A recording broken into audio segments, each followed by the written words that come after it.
Marco coming at you today from the comfort of my bus on Maui. We had an absolutely wonderful birthday yesterday. For anybody that is curious about how it went phenomenally, and you guys can see my phone there. So I'm gonna fix that real quick. This is the exclusive pre-setup show for the Reikimarco show. Welcome, you guys. Welcome, welcome. Let me know where you're tuning in from, what you're up to.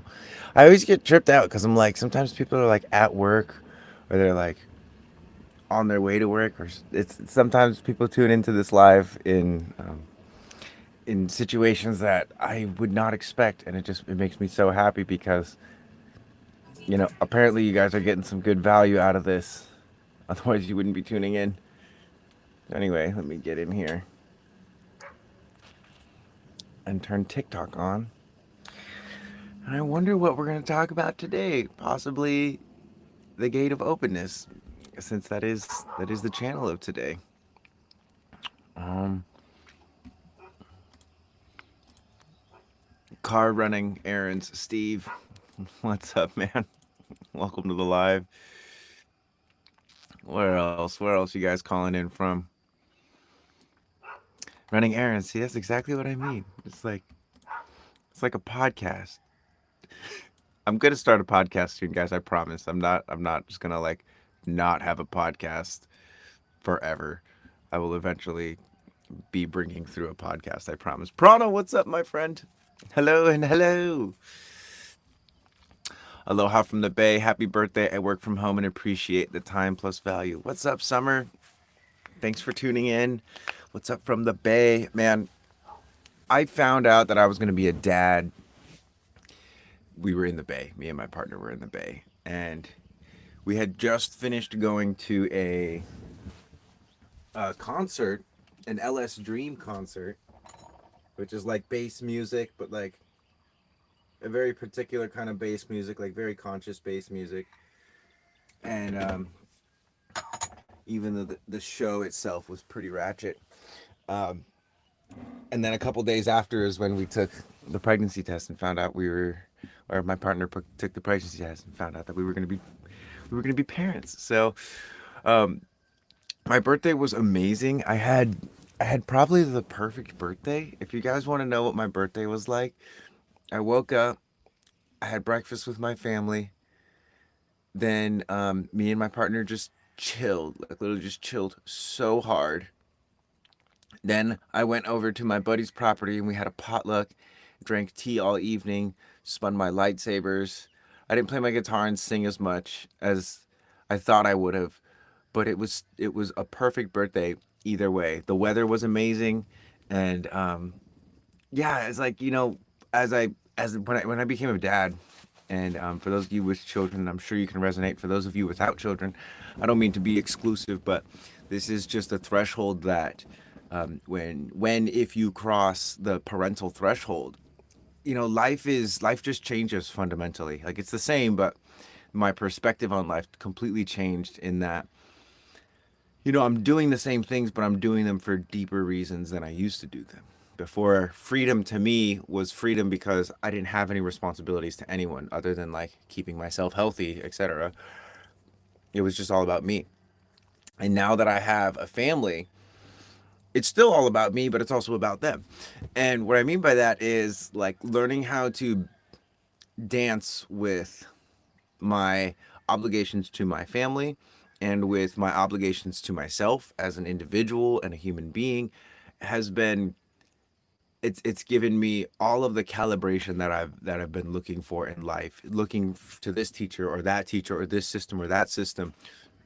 My child, being a father, really showed me how I have to be the one to set those standards for myself. And that kind of ties into the work that I do now, because so much of what I'm doing um, is intentionally not providing as many answers as I could because I want to be surrounded by people that are going to learn how to look inside themselves for the answers. So when I do a lot of the things that I do, even on these lives, I am in a way providing some level of guidance, but more so I'm a reflector. I'm here to just say like, hey, what about this? Do you see this part of it? Because in my experience, one thing that holds a lot of people back is not their lack of knowledge about human design or lack of love for themselves. It's their inability to accept where they're at, which has nothing to do with love and value, a little bit to do with value, but it's so much more just like being able to look at yourself clearly and see very clearly and listen to yourself very clearly. And so this is a huge piece of not only sensory design, but just life in general. Is like if you want to get somewhere, it's not enough to just know where you want to get to. You also have to recognize where you're at currently. Because if you don't recognize where you're at currently, where you get to might where you want to go might be the opposite direction of the direction that you're heading. Again, a lot of people think they're somewhere that they're not, and that's why coaches are helpful, right? You might think that you're running the fastest that you can, but if you have objective eyes on you, especially eyes that understand the fundamental locomotion of human beings and our bodies, they can help you run faster. So, anyway, what determines your human design? So, Meg, if you go to my website, you can generate your body graph for free. You just need to know your birthday, birth time, and birth location. Um, if you don't know your birth time, you can just put in noon, and the basics will be typically will be unaffected, but some of the more advanced stuff will be affected by it. So if, I would recommend finding out your birth time. Kate, what's up, homie? Been in the experiment 10 years. Kate, what's up? Wait a second. Kate, are you the one that's staying with my boy Luke? We're going to hang out soon, if you are. And sorry if you're not and getting your hopes up. But no. I was told my buddy Shaolin Luke told me that there's I think it was a Kate or a Katie that's living or sharing space over here in Maui with him. And Luke is my son. Okay, never mind, Katie. Different one. That's funny though. You have a Luke as a son. That's wild. Lionhead Reiki. What's up from Texas? Do you recommend any books to help learn human design? Totally. So there's a couple routes to go with it. I'll give you the full layout. Um, you can either go if you want a physical book. There's two ways to do it. You can either go and get the human design book. I'll show you. This is the one that I learned from. This would be like the college 101 course. There's another book that Ra wrote called The Black Book, which is all the stuff that he received from The Voice. That's the kind of like seed, it's not like a full-on system like that book, but it's like the seed of human design. So if you're into that, go for The Black Book. Then there's Neutrino Design, which is the app. So if you want to just like go in there and just like learn everything and read about all the details and stuff, it can be a bit overwhelming, but it's like, in my opinion, it's one of the like best put together apps. It's not for necessarily for beginners, but also if you know what to focus on, like your defined centers or your strategy and authority, it can be very helpful. The other option is to get one of my reports. So basically in my reports, the Reiki report, the $35 one on my website, you enter your body graph information, generate your body graph. Right below it, you'll see an option to buy a report. I basically synthesize all 444 pages. Look at that, 444, pretty cool, huh? 444 pages. I kind of like synthesize it into maybe like 30 pages with my own digestion and explain human design to you after the analysis of your body graph. So my $35 report will give you a pretty solid, it's not like a 101 class. It's more like a, how you say, I'm outside of the school handing out free pamphlets and it's like the same information as you're learning in the classroom. Also, I have a couple nuances in there about the energetic flow of human design because I'm a martial artist and I'm unable to separate mental from physical for the most part. And human design does a great job of providing a mental framework, but when it comes to actually bringing it into the body, that's something that I feel like I specialize in. So I got a report on your birthday last. Oh, that's what's up, Lionheart. What's up? Thank you for that. Hopefully you enjoyed it. Yeah, so those are the books I would recommend. Black Book is really cool because it's like very, I don't want to say esoteric. It's just very, It's like very mysterious. It's like before the system became a system, it was like just this body of work. So Kate, 1-3 splenic projectors, 1648, 1057, 1-8, 1762. Curious if you know about the film and what you think about that. Are you talking about the which film are you talking about? You talking about the 4% film? I keep getting hit up by about that to like share it and be in it. I don't know why I've had so much resistance. It's so funny. I'm not like indirectly in resistance to it. It just has not happened yet. Say it's a no for me. On the film, why, Katie? I'm very curious. The app is amazing. I use it every day. Oh, happy belated birthday. Thanks, Vanessa. Appreciate it. Lionheart, I'll look for the books and the app. Thank you.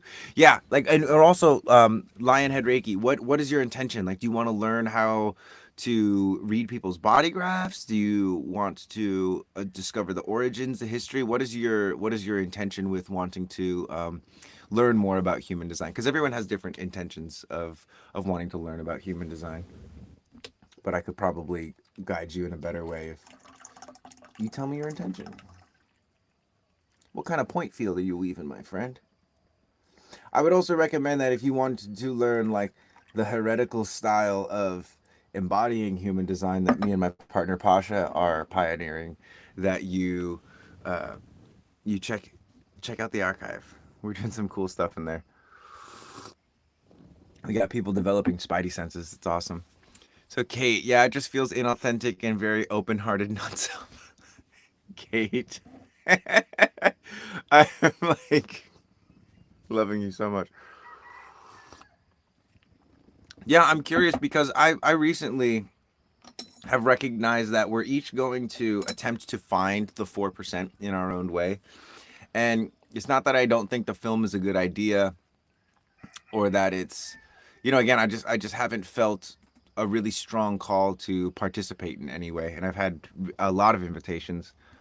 So I want to learn everything, but would like to start with learning more about myself and then incorporate HD into my business. Got you. Okay.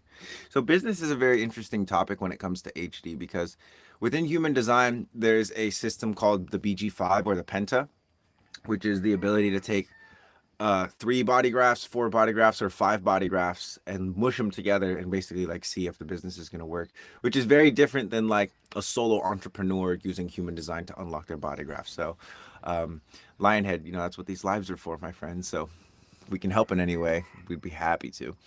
Um, so, do you believe in a higher power? If yes, do you feel connected to it? Yeah. So, I totally believe in a higher power. I believe specifically in a higher power and a lower power, but the lower power isn't bad. The higher power to me is like pantheons of gods, like archetypal energies that are inherently like the higher up you go, it's like higher frequency, like burn your eyeballs out of your sockets kind of energy. I believe I like to conceptualize them similar to how the Egyptians do with kind of having different body parts or being able to morph forms. But essentially, what they are for me is they're multidimensional and they're able to travel to very high highs and very low lows kind of instantly. Whereas human beings, if we want to climb to the top of a mountain, we got to physically take ourselves there. Gods are not bound by that. And so that is the area of or the realm of the gods that for me the way that I connect with the gods is through the point. So for me it's like my intention, like if I sit down to pray, like I can say a little prayer to one of the gods. And I also believe in terms of religion, the way that people have sort of made it so it's like this is how I view the gods and this is how you should view the gods and this is that to me I'm like that's just kind of silly. Because the way that I connect with the gods is through prayer and intention. And the Catholic Church was the one that introduced me to that, I guess. But anyway, that's the top. So right, that's the upper half. Beneath, below us, it's this like dragon. It's the planet that we're on. Like the planet, it's this ball of earth and molten lava, and it's hurtling through space. To me, I'm like, it's like a little spaceship. It's like a dragon, but it has this breath and it's constantly, and this is where stress comes from. It's like when I feel you know, daytime and the warmth or the rain, or I feel the earth moving, or I feel the solidness of the ground underneath my feet, or I hear animals, like all of that stresses me out. And I don't mean stress in a bad way. I mean it like it moves me forward in life. And so this is something that when it comes to gods, to me, that energy is synonymous with this up here.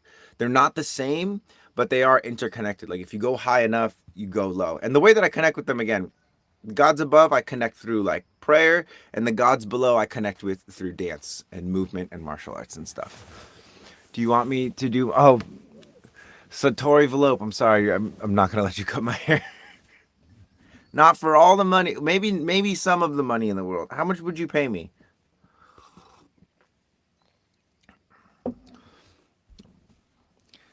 I do your hairstyle. I do my own hairstyle, my friend. I'm okay. So anyway, where do I find this archive you were talking about earlier on your website? Yes.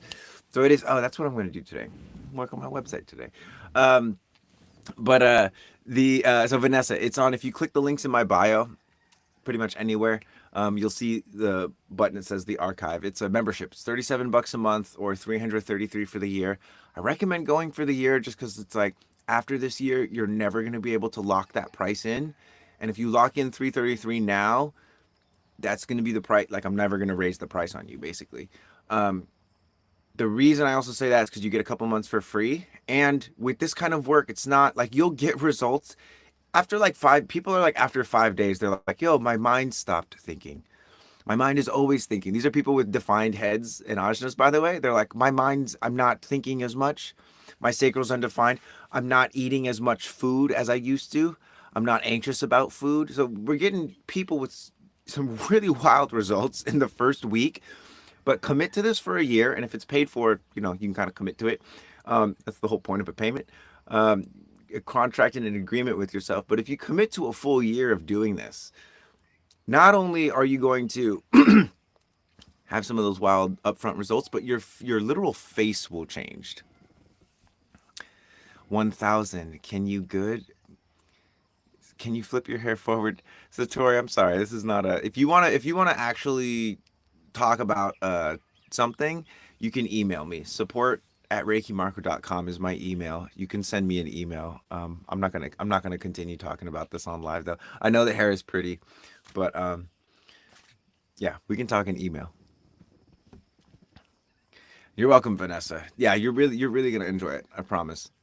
So I heard you say that Ra built in Vedic astrology into the system. Can you say more? Yeah, Crystal. So we have our personal human designs, and then we have the system of global crosses, keys, and locks.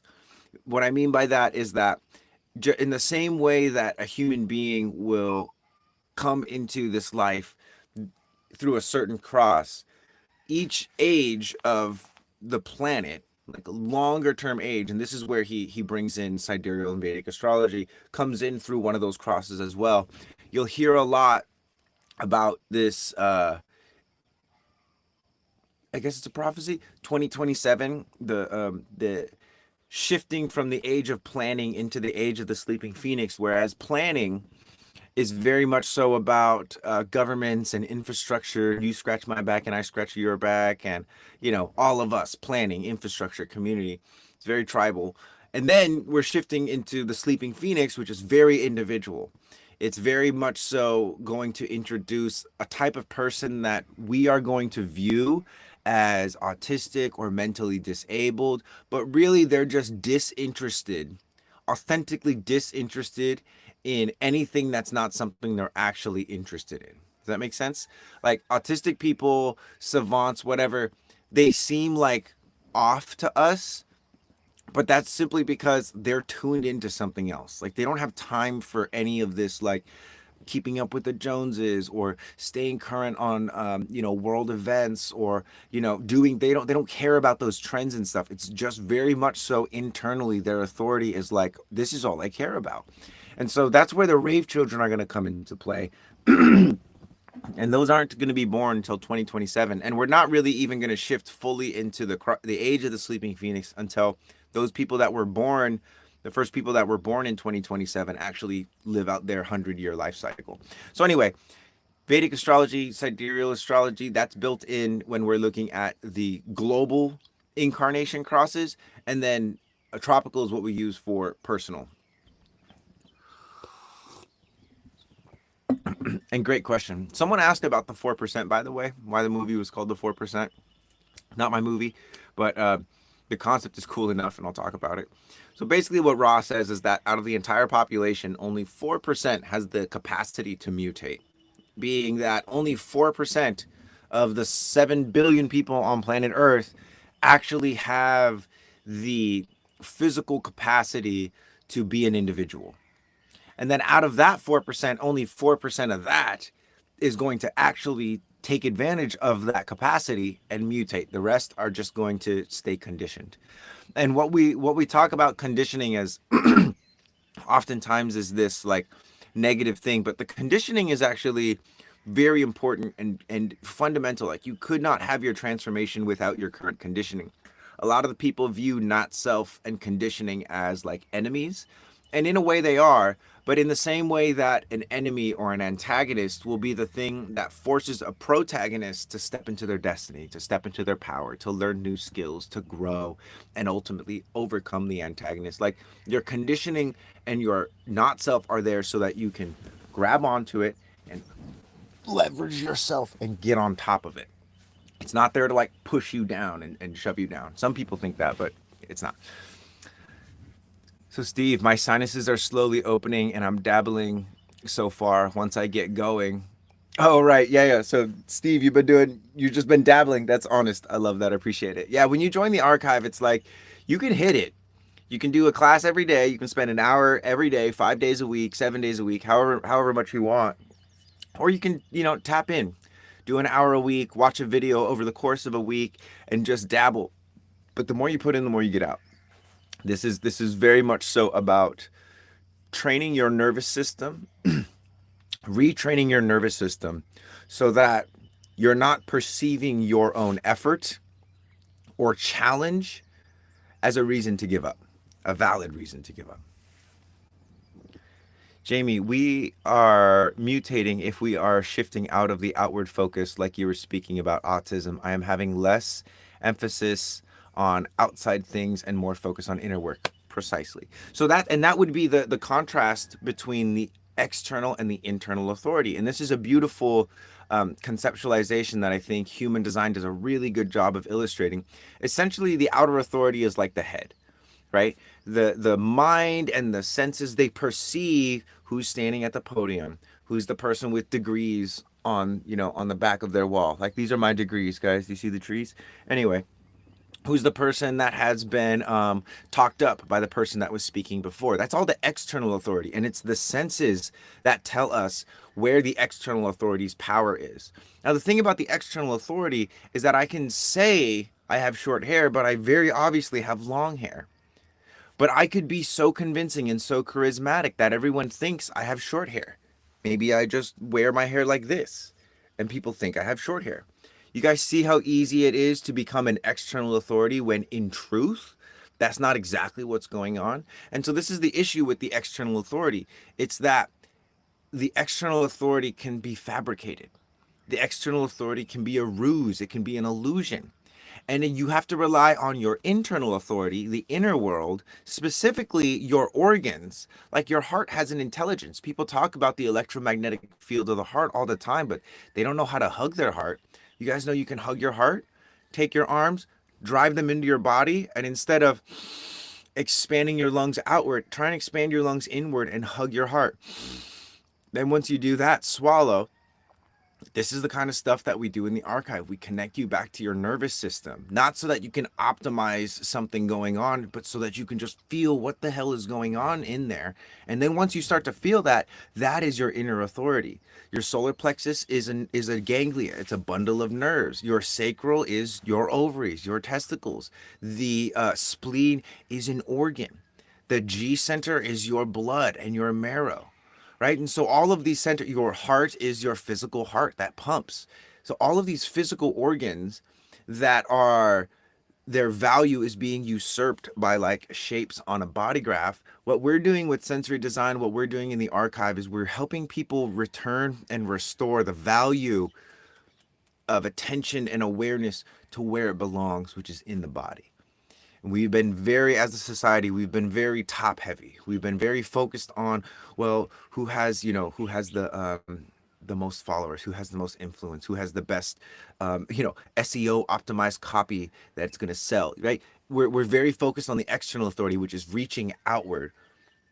But that is like the mind turning inside out on itself. When the mind is actually being used by a body, or it lives in a body that knows how to tune into pressure, tune into heat, tune into senses, that can handle things, that knows how to like properly cook sensation, because the swallowing, it's all part of a process, right? We take the external authority, we bring it into our bodies, and then our internal authority responds. It goes, oh yeah, that's not right, or that's not right for me, or I need to end that right now, or I need to walk away. Your internal authority is the thing, it's like your internal compass that's actually going to point you in the right direction. So yeah, do you have a spiritual reason for long hair? Not really. No, at first it was literally like my ex-girlfriend who broke up with me. Idiot. Uh, Sorry, don't mind me. I'm just laughing at my own jokes. My ex-girlfriend really liked that I had long hair, or wanted me to grow my hair out, and so that's why I started growing it out. But ultimately, I just continue to grow it out because it's like there's like a weight, there's a weight to it. And I like tying my hair up.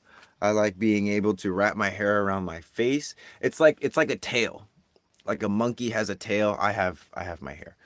It's not like super spiritual. I've heard a lot about that. It's like, antennas, and I get that. But a lot of it has to do with just like, it's a reminder. It's like my hair gets tangled, I have to brush it. Oh, that may be something else I need to do with my body. So there's a lot of reminders and whatnot. Um, What are you doing over here? See, I learned that from you, and do it often when stressed out. Heart hug helps every time. Yeah, yeah, okay. So you did the heart hug. So good, man. So good. Can you tell us something about the left angle cross of Endeavor and HD? Confused reflector here. So reflector, I would not get concerned with your incarnation cross before I start to practice positive and negative pressure drills. So one thing about reflectors especially, but all human beings in general, again, I was just talking about, we're going to naturally want to know, what does this mean in my chart? What does that mean in my chart? What does this mean in my chart? And the reality is that you're not going to be able to do anything with that information until you understand the fundamentals and the basics of pressure. So in human design, we have two types of pressure. We have head pressure and we have root pressure. Head pressure is inspiration. It's the pressure to think, I got to figure this problem out. Root pressure is the pressure to do. This has to get done. I have to go to work to make money. I have to go to the grocery store to get food so that I don't starve, right? And everyone is going to experience that pressure in a unique way. And it's going to be a mix of inherently how you were designed to experience that pressure, whether it's through stillness or seeking out weakness or seeking out, emotional landmines, or seeking out, things about the future or things about the past. Like, we're each designed based off of our circuitry to experience that pressure in a unique way.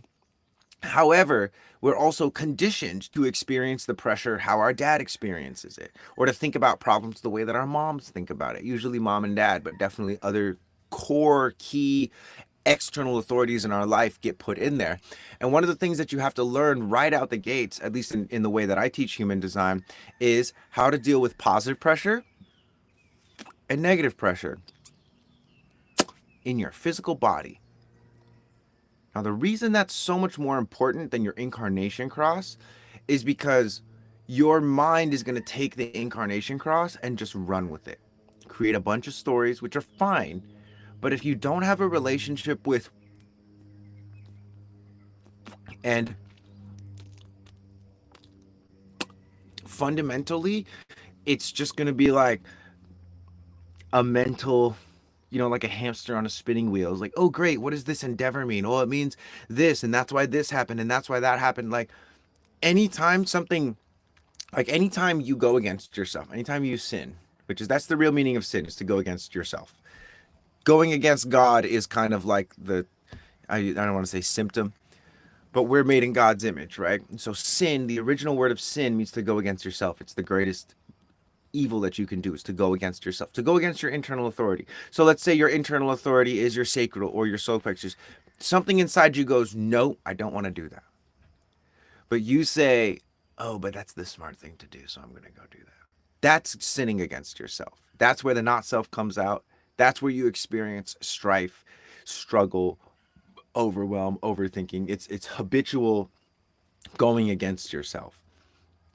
And the only reason you go against yourself is because you don't feel safe to side with yourself. Because at some point when you were a child, you had that, oh, I don't want to do that. But your friends were like, don't be scared, you little scaredy cat. And so you said, oh, shit, I'm not a scaredy cat. Okay, I guess I'm going to do it. And you were taught over and over and over and over again how to override your own internal organs because certain people wanted you to do things that they wanted you to do. We're all unconsciously and sometimes consciously manipulating and conditioning each other as a way of making our selves feel less insecure about the nuances and differentiation that we have. Like, I'm so unique, and so because I'm so unique and I don't accept how unique I am, I'm going to try and make everyone else like me. Right? It's a classic like Mr. Smith complex. It's like everyone's gonna be me. Right? And you see people do that and they're not even fully aware of it. And these are like teachers. These are people that have a lot of influence. They're like, try my 12-step process. I will fix any problem that you have. Just follow my exact plan and just become me. You know what I mean? And then you've got like little mini me's walking around of you. And it's like, no, I've always been very wary of people like that because there is no one size fits all. Human beings are so diverse and unique. Physically, we're very unique, but also we're very much the same. Energetically, we're so unique. Mentally, emotionally, we're so complex and unique. And it's so important not to assume, especially just because I have a lot of information and knowledge and senses to be able to pick up where you're at. And I always ask, or I always tell people, especially when I'm doing my sessions, I say, this is a projection. This is what I'm assuming about you. You let me know if this is right or wrong. And oftentimes they'll say, oh, yeah, that's exactly on point. Sometimes they'll be like, oh, I don't know, I can't really think of it. And I'll ask some more clarifying questions and we'll get to the thing that I'm talking about.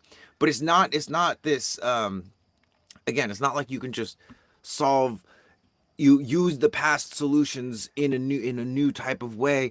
There's so much more nuance to it. And where I'm getting a little off track here, but stay with me. Where I'm getting with this is that as a reflector, again, learning about your incarnation cross is not nearly as important as learning about positive and negative pressure.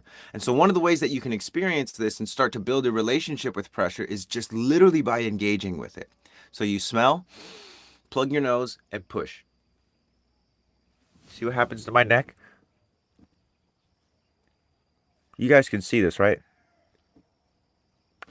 That's positive pressure. That's pressure going from my head into my body. And this is the process that overwhelms everybody. If you're an overthinker or you have a lot of anxiety, this is one of the most important lessons you can learn.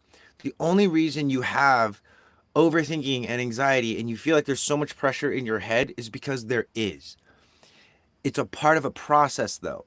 That pressure needs to get down into the throat, into the body to be cooked so that there can be a response so that you can respond to the pressure. Most people just take the pressure and just blah, blah, blah, blah. That's where that term word vomit comes from. But if you learn how to take the pressure, plug your nose, and push the pressure, drive it down into your body will have a much easier time responding to that, which might be like, oh, not my problem. Okay, great. Or like, oh, definitely my problem. Here's what I need to do.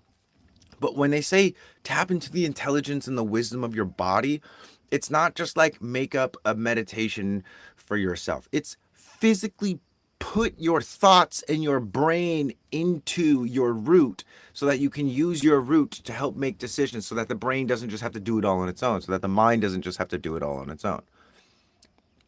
Can you also speak about projectors and where to focus in regards to the archive? New here and excited to learn how to navigate the archive. Yeah, so Jamie, it's for everyone in the archive, really. Go through season one first. Season one is going to give you the foundations of like sensory exploration. So until you finish season one, that's it. And just do one, and then do two, head and ajna, pressure, and then do throat, manifestation, and then do G center, identity, and then do heart. And you can spend however long you need to. Like I was saying, like you could finish the entirety of season one in 1 week, right? You could also spend 7 weeks finishing it. It's really up to you. What I would recommend though is just get through all 7 episodes of season one as fast as you can.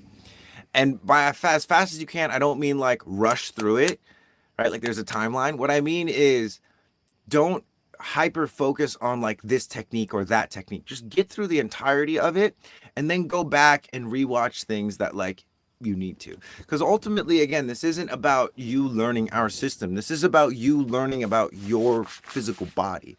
And so, invitation to just finish season one, Jamais. And am I saying that right? Jamais? Such a cool name. Finish season one and then start watching season two and then just go back as you need. And I would suggest as well as like one thing about projectors that I've learned, one of the keys for projectors, it's like projectors really desire success and perfection, right? And I know perfection is like an ideal, but like what is the perfect way to do this? Show me that one time, and as a projector, I will figure out how to do the rest. So the perfect situation, in my opinion, someone brand new coming into human design, doesn't know anything about human design, doesn't know anything about somatics or, movement, whatever. Brand new to all of this. You join, you follow, you click on the start here post, you do all that stuff. In the first week, you watch all 7 episodes, you just do an hour every day, you just inundate yourself. And then over the course of the next 28 days, you start to like go back and refine movements, and you also tune into the lives. Like that's like the perfect situation. I wish everyone had enough time, and it's also very intense. And so what I mean by that is like certain exercises you're going to be doing, and you're going to be like, this hurts. This is a lot. This is very intense. I need to take a break. Take a break. It's not like you're going to lose progress. You know what I mean? Sometimes you need to take a break. Your internal authority in your body, because you're doing all this saturating and bringing energy into the body. Sometimes the body is telling you, hey, take a break. You need a break. You can push through that, or you can listen to your body. Again, there's no right answer. This is about you discovering what the right answer is for yourself without needing some external authority. And then in that, doing that, strengthening your internal authority, it allows you to be around the external authority without being overwhelmed, because you have a lot of the intrinsic processes of getting information into your body so that your mind doesn't have to process everything alone. So yeah, GMA, that's what I would do. And it's simple. There's 7 episodes, so it's 7 hours worth of content that is essentially going to be like, in terms of how deep the systems are in the body, it's like a brief walkthrough from head to toe. Here are where the physical locations of the energetic centers in human design are. Here's how to saturate them. Here's how to exercise and explore with them. And it's mostly just about exploring the sensations of each of the centers, because each of the centers has a sensation. And it's not something that you learn in a traditional human design context, because they don't know about it. They're just following the words of Ra, which Ra is great and wonderful, but Ra was just following the voice. And do you know where the voice came from? He talks about it. It's this undercurrent. He says this voice, this like woof, woof, woof. It's the body, guys. The voice like a bodily voice communicated with Ra, and he showed people how to surrender to their physical bodies. But there's something that's better than the body graph at showing you how to surrender to your body, and it's your fucking body. Do you understand what I'm saying here?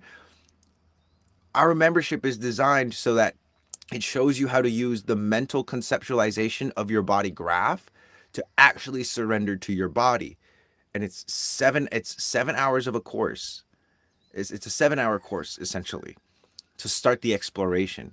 And then it's a lifelong exploration and saturation and building out of your face and exploring with your body. It's the coolest thing ever. It like makes living in your body so much more fun. So anyway, that's that. If you guys are enjoying this live, do me a favor, please like the live, share the live. Give me some tiny dinosaurs if you're over here on TikTok, because dinosaurs are cute and fun. So anyway, is that in the learning/biomechanics? So that course is in the archive, and it's called Sensory Design Live Replays. Season 1 will be right in there.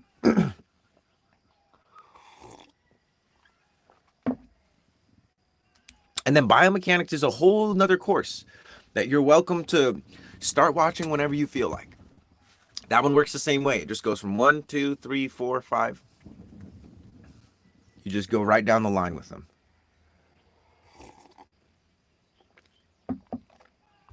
Tyler, what's up? How you doing, my friend?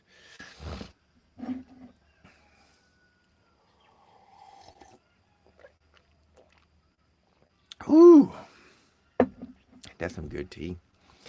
So what's up? Anyone got some questions about human design? It's a pretty mellow Monday, isn't it? We also could talk about stuff aside from human design. I am going to be starting up a sort of unique blend of lightsabers pretty soon here, which if anyone wants to geek out and nerd out, we can talk about that. So do you have a favorite herb that's helped your journey? Oh, pu'er tea, not necessarily an herb, but definitely one of my favorite plants that's helped out with my journey. Rosemary's been kind of big. Geranium has also been very big. Geranium for the heart opening. Rosemary for like has felt like softening this like melting my forehead lines away. If you look at my old videos, I used to have like gnarly like forehead lines all the time, and now they're kind of like going away because of all the stuff. Hi, I love your reflector pose. Oh, wonderful. Are you a reflector as well, Sonny? Welcome to the party. So I have all of my human design, but I have no idea how to read it. Yeah, daily dose of Cam. That happens. That happens a lot. And so it's like you can either spend a lot of time trying to figure out how to read your body graph, or you could spend the time also learning how to read your body. And again, specifically pressure. Come join the archive. Come check it out. It's very different than your typical human design education, but in my opinion, it's incredibly helpful. What helped with the lines? So, okay, this is a concept you guys can use in a lot of, and this is how I use my not self and my conditioning. You guys know bitch face, right? I'm gonna twist my face into bitch face, and then I'm going to use the strength of my forehead to untwist. You guys see the movement? Try it again. Bitch face. Untwist the bitch face. So it's part of the sensory design protocols, because one of the things that these lines represent is the over and over and over and over again. And so in order to undo that, you have to undo it. You physically have to undo it. And so I want my lines to go away. So check this out. See these? See that?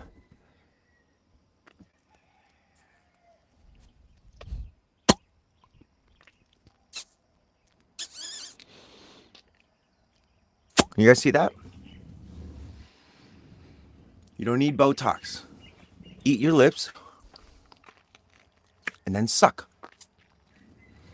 So everything that people are doing they're using Botox or even like gua sha, people have these expensive gua sha tools. Like you can use your hands, but more than that, you can use the actual muscles on your face. You guys see that?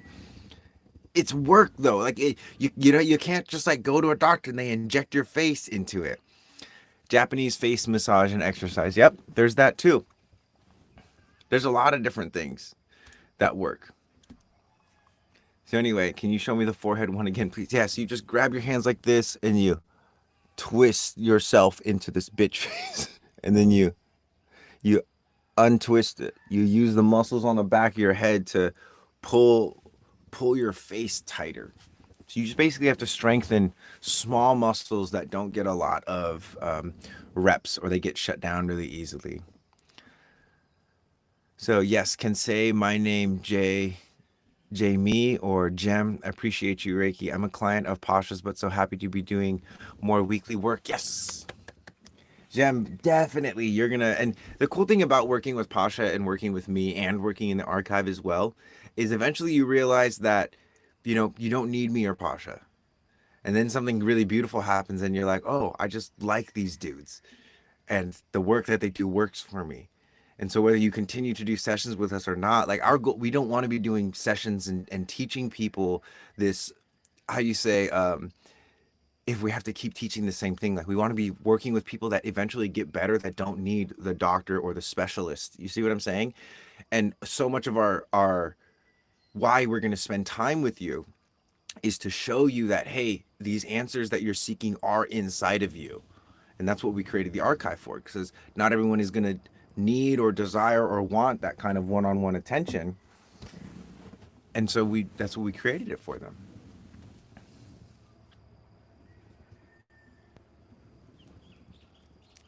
Catchy, we do this all day today at work. Yeah, and it's so funny, just like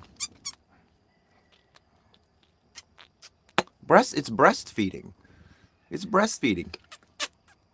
And a lot of people will do it for the aesthetic reasons, but when I tell you that the main reason why you would want to engage in any kind of facial reconstructing is not for the youthification, it's actually for the maturing benefits of your nervous system.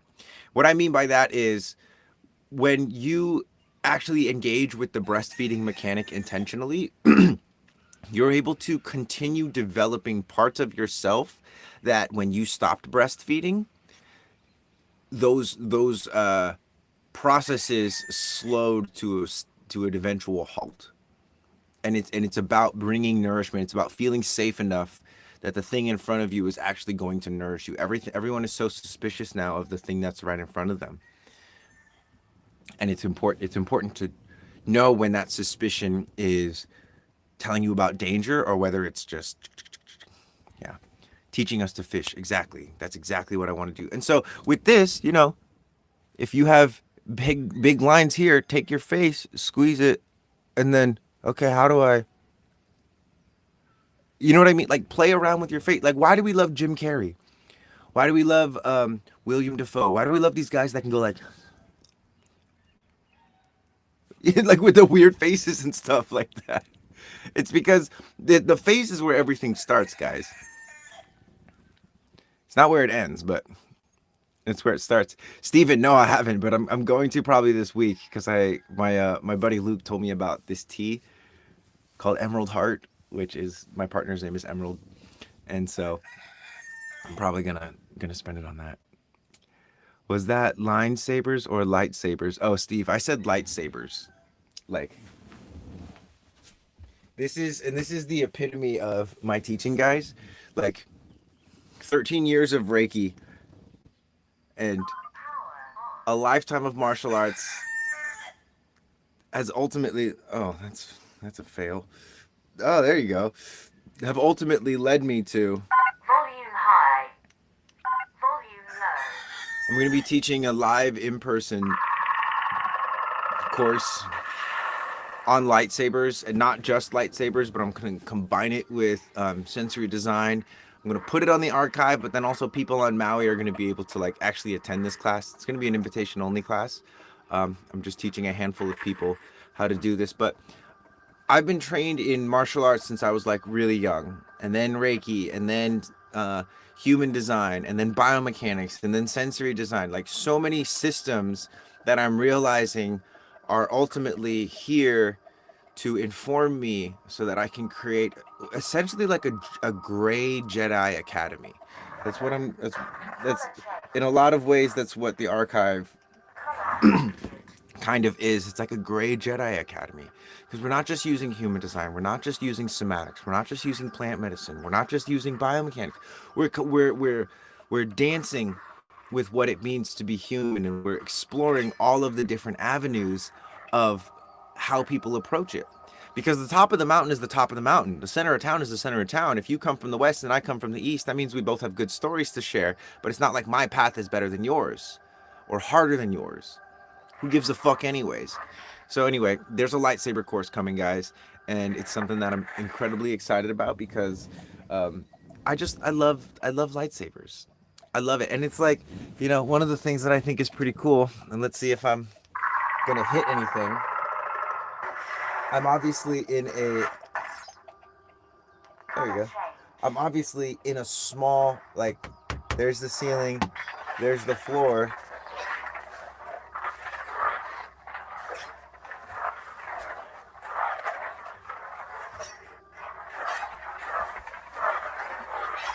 But having a level of control and an awareness of like where the lightsaber blade is going, that's not something that happens on accident. And I'm not trying to impress anyone. Just trying to impress upon you the possibility that you too could learn how to confidently wield a lightsaber and also embody your human design at the same time, and also tap into Reiki, Power off. weave your point so that your intentions are strong, and also learn how to dance with the dragon so that your body is physically robust and capable. So anyway, I'm very excited about that. That's going to be coming this year. So I love it. Yes, already both of you and your energies, learning about myself through the work you're creating. I'm a projector, so I can recognize good thing when it's happening. Yes, had to get on the boat. Yes. Steven, yes, it's going to be good. Some good tea. I was hoping for a 6-2 saber course. What do you mean by that, Steve? A 6-2 saber course?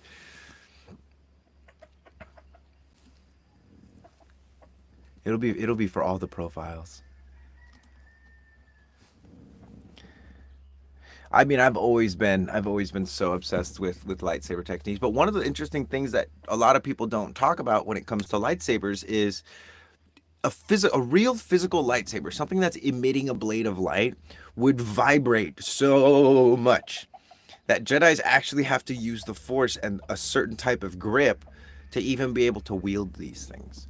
And so it's stuff like that that I'm going to be bringing into these teachings, because it's so important to recognize the physical and non-physical components of everything. And it's so fun to recognize them as well. And sometimes they're more mysterious than others.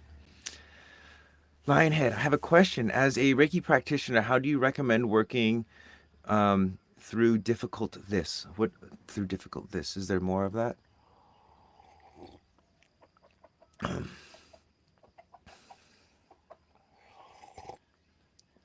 Difficult situations when it makes you mentally exhausted. I do Reiki daily. Okay, so this is kind of what I'm talking about with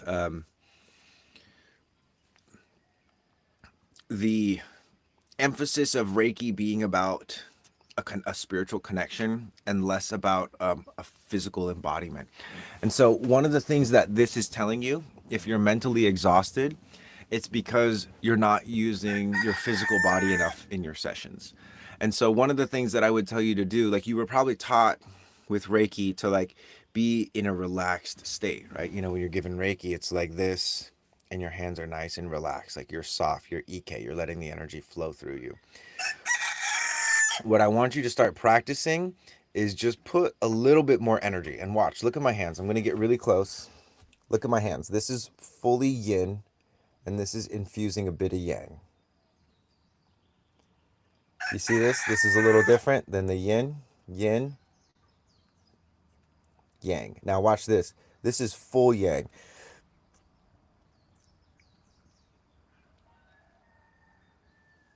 This is full yin. What I want you to do is go from yin and start to tap into the yang of it.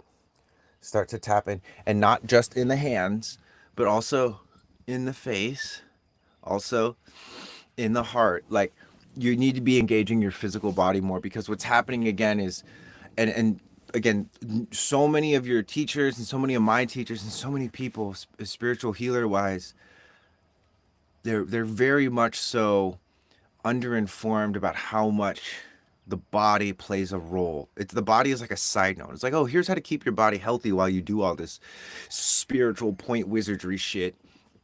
It's like, no, dude, like the body is the reason you can do any of this. It's the reason why anyone can be attuned to Reiki. When you get your attunements, those are masters helping to weave your point. But what Reiki class have you ever been to where you're sweating because you're physically exhausting yourself? Yeah, I will incorporate this evening totally, and in your clearing techniques as well. Grounding yourself is more than just like touching grass. Watch. So when you ground yourself, right? If you're just sitting here like, again, soft and mushy versus pinching the ground, like making yourself a part of the ground. Grounding in martial arts, by the way, is if someone pushes me, I can do this. Right?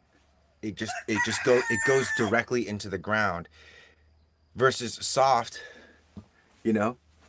So just experiment with a little bit more yang. Great question. Can you talk about finding friends charts like yours on the archive? Yeah, so Jing, we have a body graph gallery in the archive. I ask that everybody that joins the archive posts their body graph. So you can literally just go into that body graph gallery and find people who have charts like yours and comment on there. And yeah. So I misheard. I thought it may have had a double meaning related to HD. Oh, Steve, no, it's just lightsabers is just the epitome of life, I think. Well, and it's also my name is also Marco, which is Mars, which is the god of war, Aries, and I'm very much combative. I learned a lot of martial arts when I was a kid, and it has translated into me thinking I'm an anime character, obviously. So, but everything I do, I want it to be not just like this brain rot, wishful thinking. Like I actually want to become an anime character, which is why I train myself every day. I spin my lightsaber, I spin a paraball, I work with kettlebells, I restructure my senses so that I can see the chickens and the hogs and the stuff out of my peripheral vision. Like I'm essentially I'm developing my own cursed techniques. I'm developing a domain expansion. You know what I mean, guys? Maybe you don't, but it's not just this like fantasy anime thing. Like it can all be grounded in real physical shit. So anyway, see, I remember that from martial arts. Thank you for the information and comparison. Got you, Lionhead. Yeah, and one thing about like working and doing healing work with others as well, right? Healing is something that you allow. Yes, but allowing is not always just yin. It's like, for instance, if you imagine a river with no yang is just like a puddle of water. The yang is the borders of the river that channel it and make it into a river. And so there's such a huge emphasis on like, let go of all the tension, let go of all the stress, let go of all of this. And it's like, why? Why? If we let go of all of that, then there's nothing there. What else is left for us? And the body also can never let go of certain stress. Not because it's not supposed to, but because it doesn't want to. Your mind can say relax, but your body is only going to relax like 20%, especially if you're chemically hardwired to just always be in this fight or flight mode. And so this is where you're going to have to do stuff like some of the drills, like some of the sensory design stuff. Because it's going to teach your nervous system how to incorporate yang in relaxation, how to incorporate masculine flexation into relaxation, and how to incorporate relaxation into, a punch or something like that. There's a lot of different overlaps that it can have. So I'm excited to try what you say. I haven't felt like I would benefit anyone by giving Reiki if I'm not 100%. Yeah, and also that's not true. You can benefit a lot of people even if you're at like 80, 90%. The question that you have to ask yourself is how much is that taking out of you? How sustainably can you offer people healing? And I get what you mean. But genuinely, like, you don't have to be like way above people to help them. You know what I mean? You literally just have to be one step ahead of somebody else, or one notch in the belt, and not that spirituality or healing are some kind of notches in a belt. But there's a difference between someone that's like, you know, cooks meals for themselves and another person that always relies on other people to buy them food. You know what I mean? And if that's you, that's again, that's where you're at. That's where you're at. But it's like there's a difference between someone that knows how to drink enough water to take care of themselves and someone who's like, oh, I'm drinking a gallon a day because that's the optimal thing. It's like, bro, not necessarily. Sometimes you need more water on certain days than others. And it's about, again, your internal authority, your body being able to say, "Mm, okay, that's enough caffeine. That's enough. That's enough that." And people with undefined sacrals, projectors, manifestors, and reflectors have a really hard time with this. But it's not because they don't have those sensations. It's because those sensations are so much quieter than your friend's sacral who is addicted to coffee, that is drinking coffee in front of you, and you're out to coffee with them and you have a full cup of coffee and you got a venti because they got a venti. You know what I mean? It's just much quieter. The way that you learn to tune in and listen is you intentionally set aside time to tune in and listen. That's what the archive is a place for you to tune in and listen, or tune in and watch, or tune in and transform, or hunt, or gather, or determine what is best for yourself. Can you talk about innocence, motivation in human design? So hard to get it slash decondition it. Totally. Yeah. So motivation in human design is one of the more advanced components, but essentially it's like, what is actually going to motivate you? What's the internal motivation? And is that Mary Lou? And Mary Lou, it's for you, innocence is the opposite of desire. Desire is coming in and having a desire. I want to lead this thing. I want to come to this workshop and leave with a certain thing. Innocence is the opposite. I'm here, I'm going to get what I'm going to get, and I'll be grateful for that. Right? And so when it comes to innocence, what a lot of people have probably told you your whole life is that, oh, you got to know what you want. If you're going to go into a relationship, you got to know exactly what kind of relationship you want. And that is not the case. Your motivation is not necessarily to know what you want, but to recognize when you've gotten enough of it. Right? You don't really know what you want until it's right there in front of you. And it's this innocence. Like a child sometimes doesn't know what they want. Mommy's like, hey, do you want to go outside? And like, well, do you want to go bath? Nah. And so it's kind of like, not to like be a child and just like, nah, on everything. But what I'm saying is like, allow yourself to not know. It's similar to like a sense of uncertainty. Like a lot of people are looking for certainty when uncertainty is very, very powerful. Right? Certainty, for instance, is like, oh, I've checked every part of this bridge, every screw is secured. Right?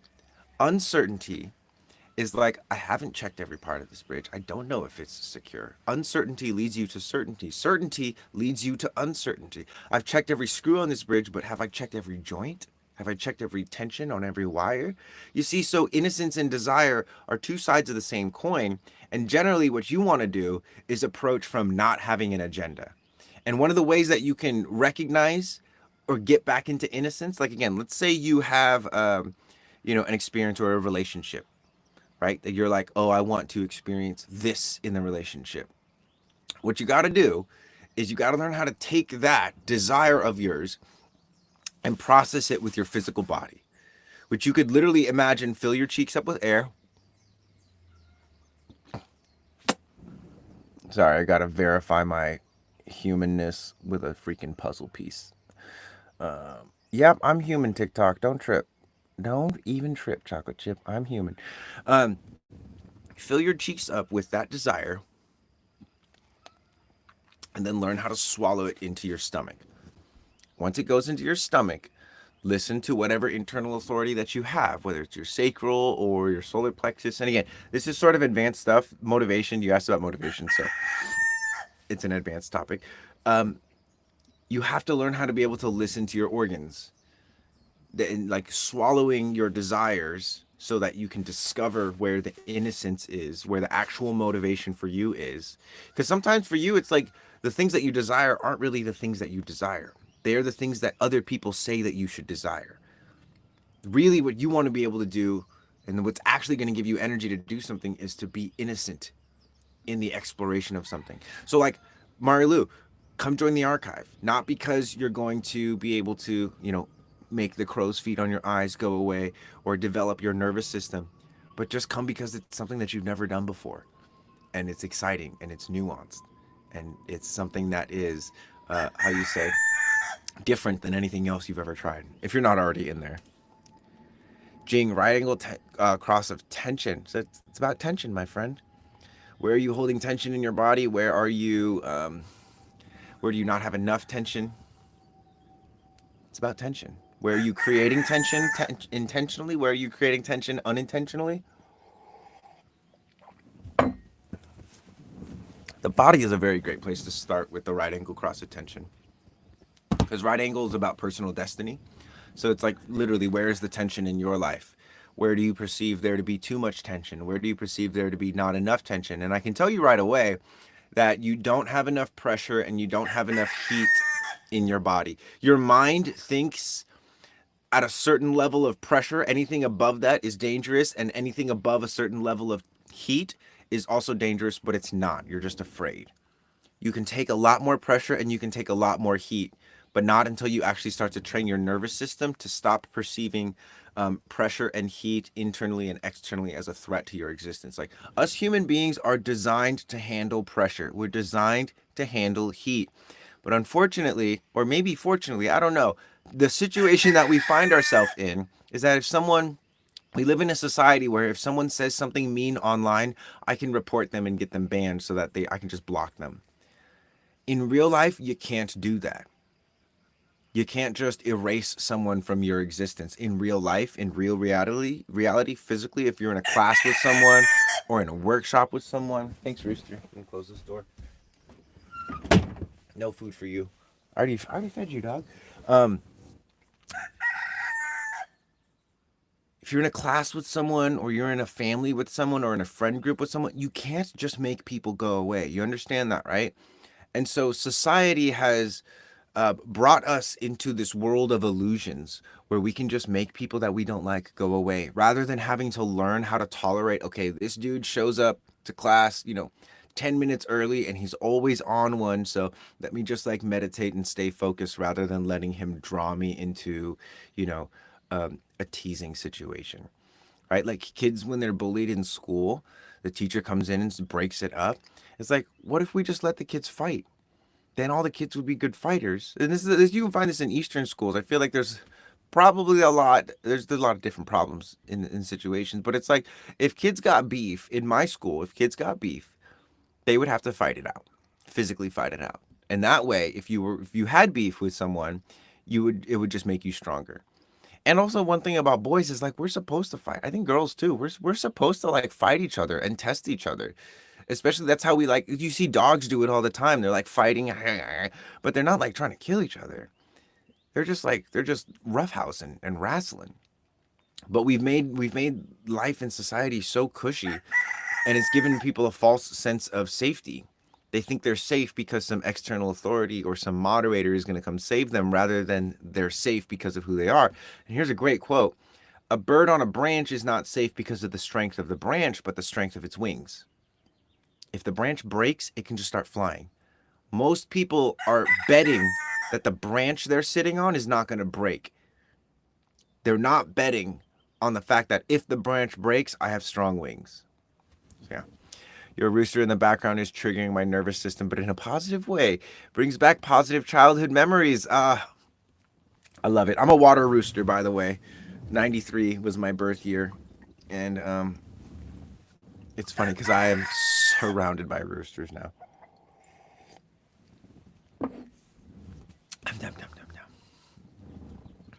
Mary Lou, you're very welcome. Jem, when you're speaking of the right angle, these are arrows at the top right of the chart. No, so those are called the variables. Right angle and left angle and juxtaposition cross are having to do with your incarnation crosses. Which again, I tend to not that I don't care about incarnation crosses. I just like to me, we're not going to have a fruitful conversation about incarnation crosses until you've at least watched season 1 in the archive of sensory design. And the reason I say that is because, again, there's certain things about human design that actually lead you further away from your embodiment, while tricking you into thinking that you're becoming more like yourself. It's more like you think you're becoming yourself, but in actuality, you're just adapting to what human design says you are, rather than actually experiencing who you actually are. Does that make sense? It's very, it can be, it's this stuff. I perceive it to be very advanced, um, but it's just it's like the meta. It's like, oh, there's the teachings, but then here's the behind the scenes of the teachings. I'm just letting you guys in on the behind the scenes of the teachings, because everyone else is trying to sell you these teachings is like, this is the one size fits all, and I'm like, nah, they're tripping, dude. That's how you sell shit. I'm not trying to sell shit. I'm actually trying to fucking awaken people, and I'm trying to guilt trip you into actually discovering who you are, rather than letting your yoga teacher or your kundalini teacher or your ayahuasquero tell you who you are. Medicine people are the best and the worst. I will say that. Some of them are like very, very, very good at being like, hey, whatever the medicine told you, you interpret it yourself. I'm not going to tell you.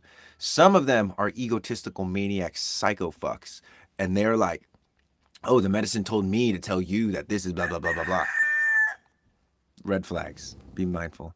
My birds are confused that a rooster is in my phone. Oh my gosh. What kind of birds do you have, Lionhead?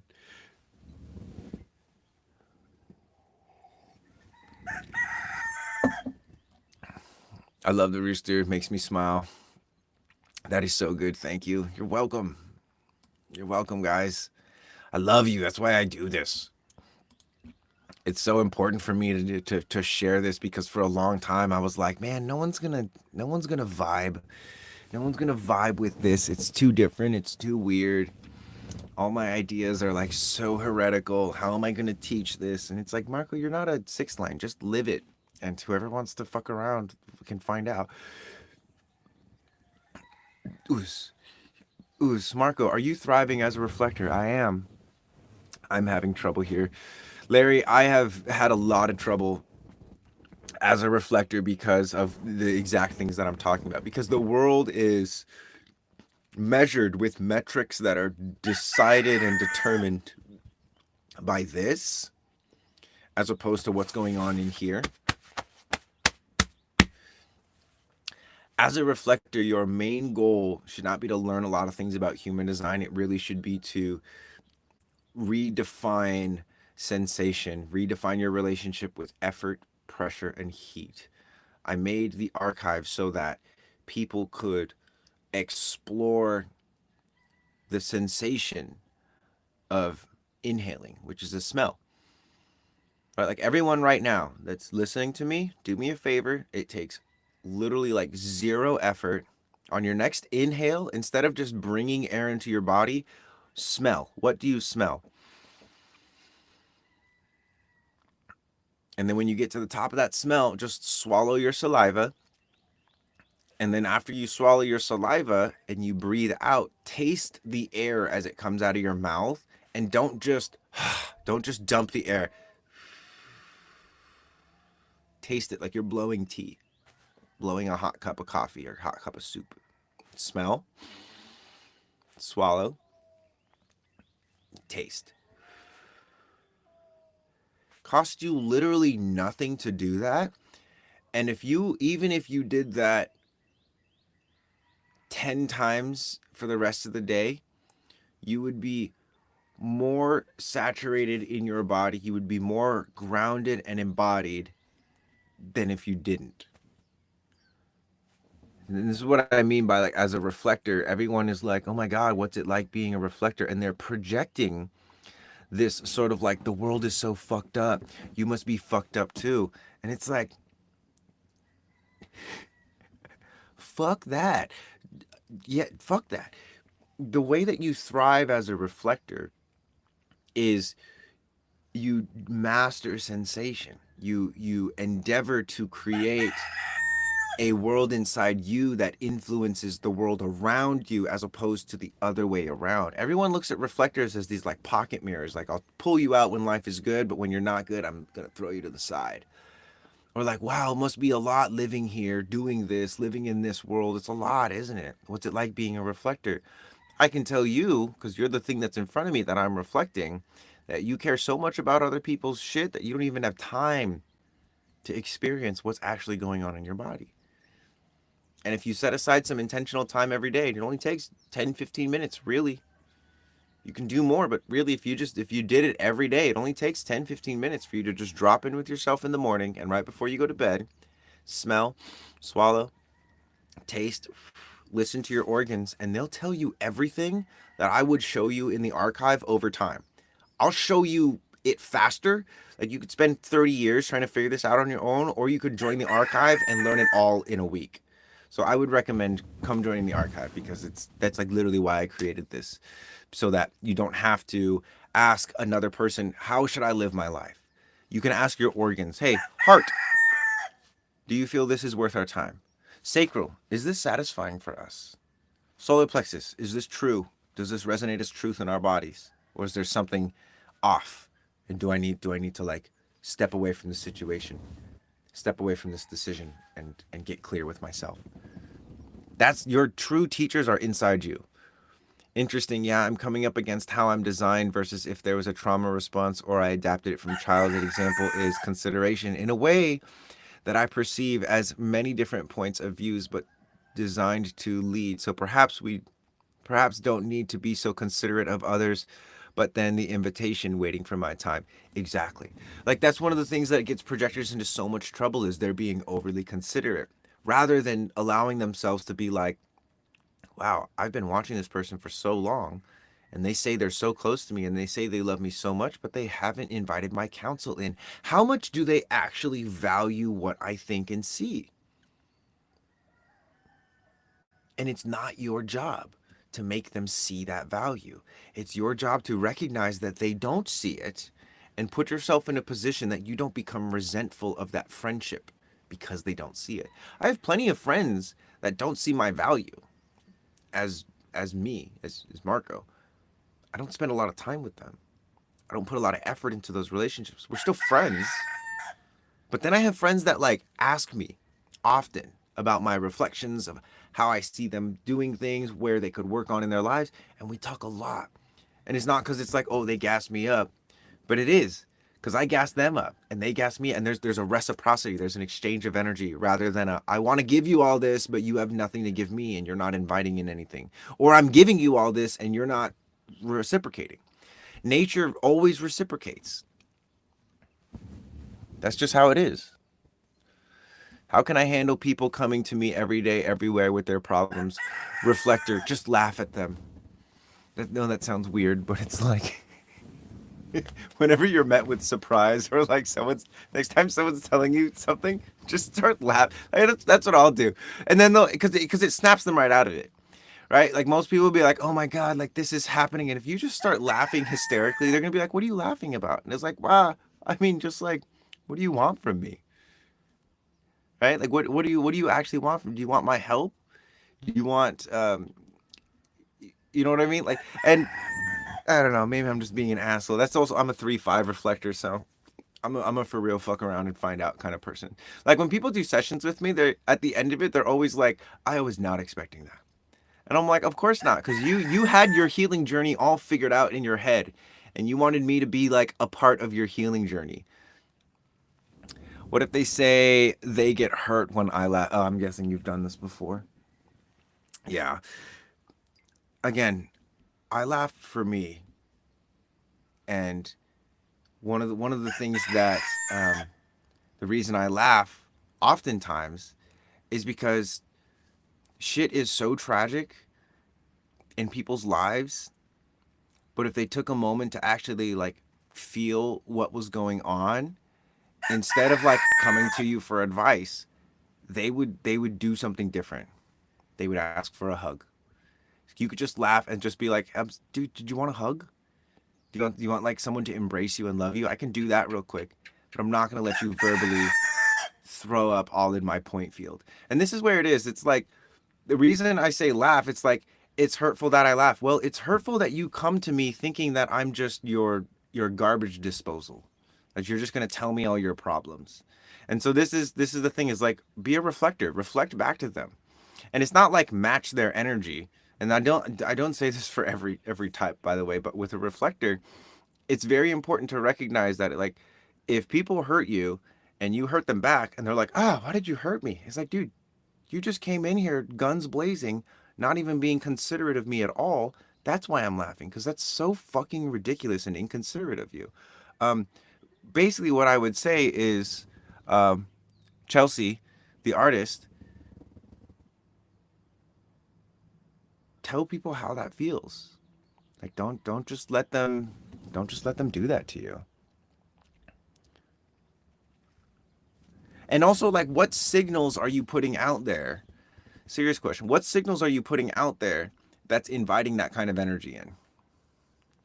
And if you're not aware of what signals there are, if you were aware of them, what would they be? Like what sort of validation or what sort of good feelings do you get when you are able to help people with their problems? Because there's a good chance that you're addicted to that as well. So I have to run. Thanks for the time. Lionheart Reiki, love you, my friend.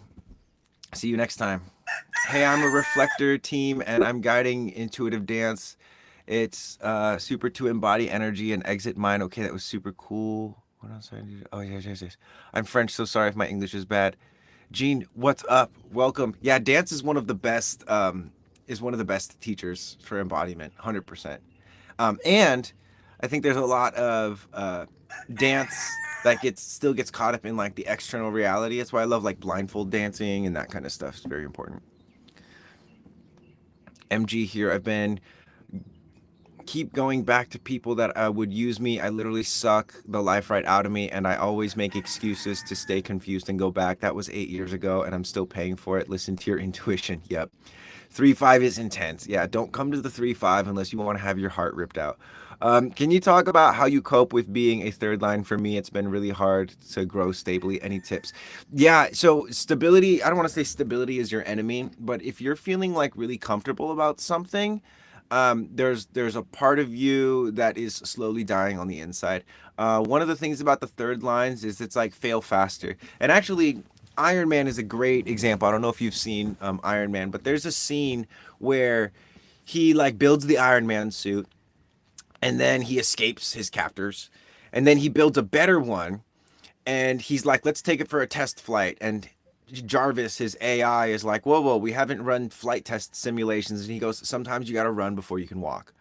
And this is so important because for third lines, it's you're not looking for stability.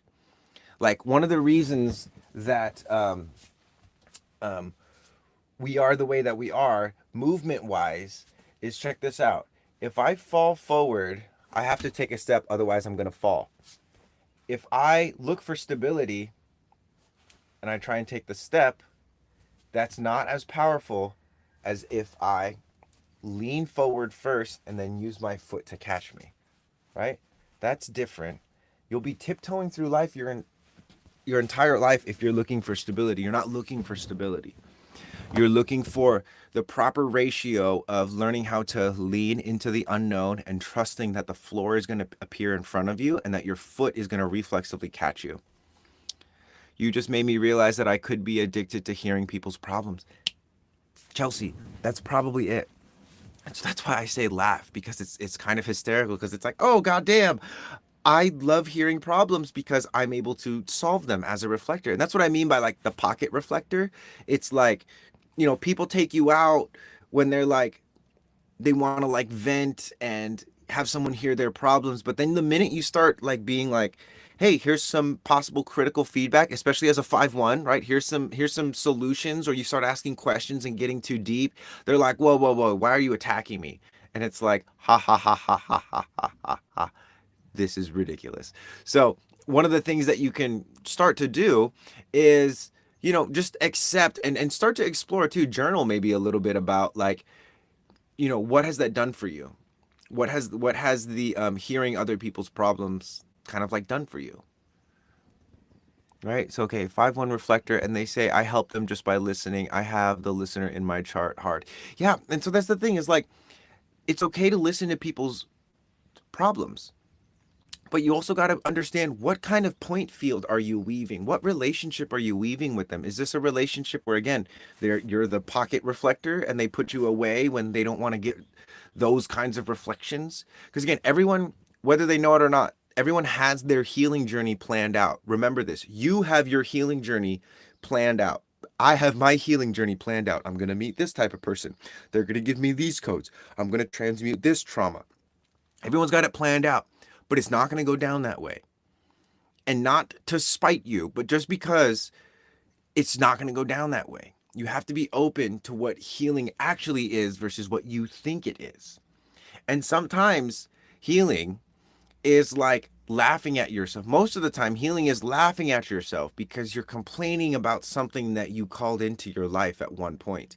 And now that you've gone beyond that point in your life, like maybe at one point in your life, you're like, I wish people would be more open and trusting of me. Now suddenly everyone's telling you their problems, and you're like, oh, this is fucking annoying. It's like, I wish people wouldn't tell me their problem. Well, then are you going back down here?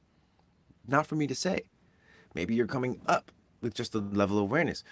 A lot of times we feel like we're going in circles, but it's an actual spiral. We're never moving backwards in time. We're always moving forward. Happy birthday. Yeah, oh, thanks, Sonia. My birthday was yesterday. And I had the best freaking birthday I've ever had. It was so mellow, so chill. Yeah. And so for my reflectors, again, one of the things, and especially for my reflectors, but all of the other people, like I spent 10 years looking for information on how to be a better reflector, and I did not find it. The most answers that I ever got was me literally naked under the moonlight, dancing, working out, letting the neutrinos just kind of move my body. And they guided me to create the archive. The archive is a sensory design training platform. So it trains your senses, it unglues your eyes from your head, it frees up your jaw, it opens up your throat physically, not energetically and conceptually through guided meditations, but through actual exercises.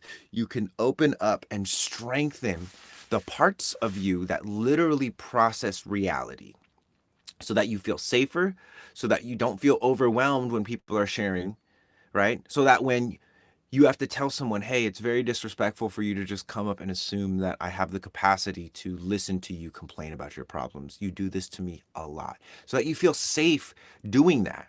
Or so that you feel safe saying like, hey, I love you so much and I can listen to you for like 5-10 minutes, but after that, I'm going to start to resent and hate you. So I'll let you know when we get to that point where I'm starting to feel like, hey, now you're using me, and we can either shift the subject or you can continue to abuse me even though I've told you about this, in which case we're not going to be as close as you want us to be anymore. Yeah. It gets real over here. I'll tell you, once is a big motto for me, right? Well, they say it's like this is my policy, and I got this from a movie. But anyway, if something happens once, or actually no, I think this is this The Alchemist? If something happens once, don't expect it to happen a second time. But if it happens a second time, it's probably going to happen a third time. That's what a pattern is. Sometimes things just happen. I didn't even realize I was, that's why the first time, like, I'll listen to anyone for the first time, but if the second time you're talking to me about the same old shit, it's probably going to happen a third time. And if I get it the third time, I'm like, oh, this is going to happen a fourth time, obviously. And then when I get it the fourth time is where I say, hey, stop. I don't know what you think our relationship is, but I don't want to hear you talk about that person that way anymore. And it's hard because it's like people want to be seen. You know what I mean? People really want to be seen. But some people want to be seen and have their delusions about reality reinforced. He hurt me. She hurt me. She stole from me. She did this mean thing to me. Isn't that messed up of her? I'm like, you're friends with her. You invited her to live with you. But it's not about that. It's about you and me. Like, why are you telling me this? Are you telling me this so that I'll be on your side? Yeah. Compassion, but with boundaries. Well, yeah, boundaries is like you've stepped over the line. That's for me. When they hit me with the complaint the fourth time, that's when I erect a boundary, right? But I have the boundary as a means of upholding what I like to call a standard, which is the sign on the door. The sign on the door says, take your shoes off before you come into my house. If you come in the first time and you forget to take your shoes off, hey, that's fine. Maybe you didn't see the sign. Bro, there's a sign. That's a boundary. There's a sign. Take your shoes off, please. Oh, got it. Sorry. The second time they come in, they forget to take the shoes off. Now I'm becoming suspicious. I'm saying, hey, did you not remember the sign? They say, oh, my bad. Sorry, bro. They take their shoes off. They come in a third time. They didn't take their shoes off again. It's like, hey, what's going on? Like, don't you remember the sign? Oh, sorry, bro. Fourth time they come in with their shoes. I'm like, hey, dog, you're not invited over anymore. Actually, leave right now. People don't, with me, people don't usually get past the second or third time because they know instinctively, like, oh, if I go in there again with my shoes off or with my shoes on, Marco's going to say something because he's not afraid to say something. And I'm not afraid to say something because I put so much energy into cultivating my space. I do it with my daughter. My daughter's 2. I'm like, baby, you're not going to come onto my bed with your dirty, muddy feet. She's my daughter. She's a 2-year-old, but she gets it. She knows, oh, not dirty feet. Daddy, help wash feet? Let's go wash your feet. Then that's where the relationship can continue. So anyway, I still feel this as a 5-1 projector, and I feel so exhausted when I hold space for hours, but I sense they don't want to hear the hard stuff. Right. Move and be still. They don't want to hear the hard stuff. So why are they talking to you? This is a question you got to ask yourself. Are you the kind of person that people can talk to without receiving a kind of response? Because again, for me, it's like if someone is complaining to me or they're venting on me, I literally will stop them and just be like, hey, real quick, are you venting to me or do you want me to give you counsel? Do you want the hard stuff? I will give you the hard stuff and you can vent to me. I want to understand it. But if you just want to vent, you can go talk to a tree. You can talk to another friend. That's it. I have 5-10 minutes for you to complain about this thing before I start to become resentful of you. And yeah, it's so important to just like be able to say. And again, what's more important though is that you feel safe doing that. Because if they're like, oh well, man, I guess you're not my friend, then you'd be like, okay, that's you deciding that, not me. That's you. That's you refusing to be in a shared reality. Like we share reality, right? That's what we call real life. It's the shared reality that we all share. And if you're delusional about a part of reality or you're rejecting my experience of the reality, then it's like, dude, what are we doing here? We're just making each other more and more confused. It's annoying.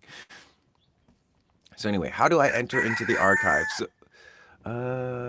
Thanks, Stephen. Yeah, so the link in my bio is for anyone that wants to join the archive that I've been talking about, but not telling anyone where to go. The link is in my bios, which for those of you that really want to join it, you've already figured it out. You know what I mean? I gotta pee. I'll be right back. If you guys don't mind, whatever platform you're on, if you could like the live, share the live, any of that stuff really helps the channel out and just, it helps to get the message out. Thank you also for all the birthday wishes. Appreciate you guys. I'm going to go pee. I will be right back.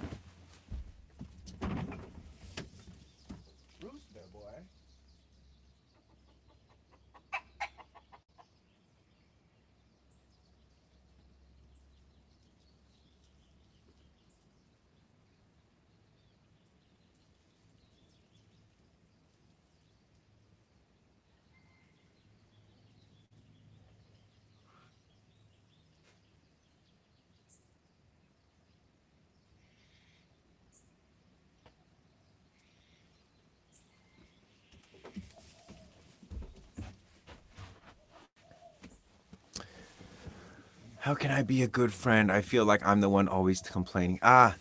Find a tree or a plant or a stone to complain to. Like recognize that you're not complaining because you want to be heard. You're complaining because you want to hear yourself. We're speaking because we want to understand ourselves, not because we want other people to understand us.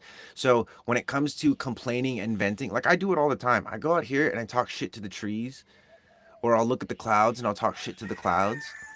And this is one thing that I feel like in a mystical sense, like people think about elves walking around in the woods and being like, I love you trees, I love you plants. But they're really like, Frendrill's a fucking asshole. He unloaded all of this work onto my guys in the, like, they weren't just singing to the trees, or if they were roasting people.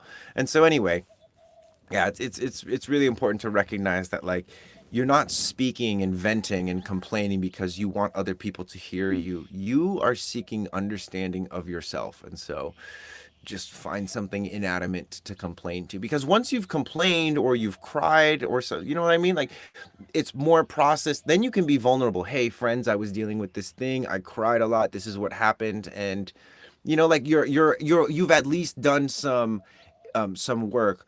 Lol, I would so talk to you. Do it. And like recognize that that is like your shit is literally fertilizer for nature. You breathing on a plant is literally nourishment for the plant. Like, go complain to trees, not your friends.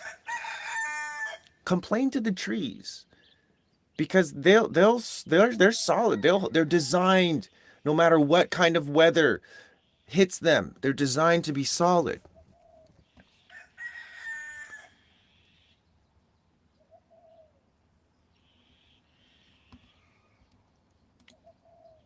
Oh, if you guys go to reikimarco.com, reikimarco.com, and you scroll to the bottom of the page, I think it's still there. Oops. Yeah, let me just make sure these links still work.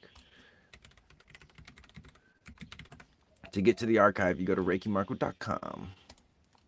And then you just scroll all the way to the bottom, and it'll say the archive, and it'll say join the archive as a button, and then you can get in that way. Yep, it's still there.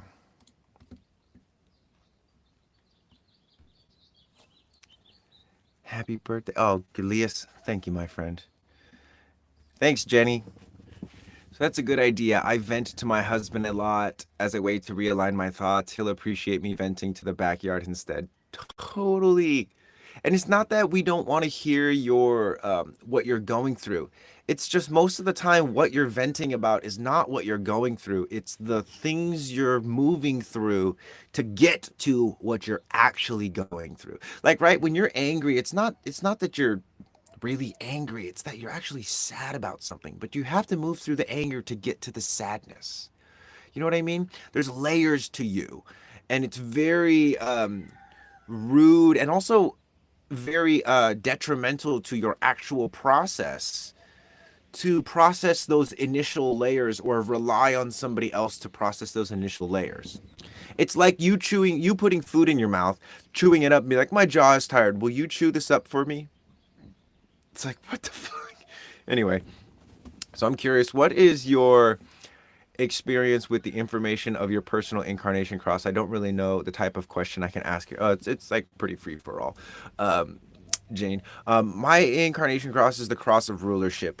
Up until 30, I was really resistant of the concept of ruling anything, but as I've gotten more familiar with my physical body through sensory design, which is what we teach in the archive, I've learned how to embrace my incarnation cross. And like even just yesterday, during my birthday, my buddy who owns a beautiful venue out here in Maui was like, bro, will you like start your school here? Will you teach here? I will come to all your classes.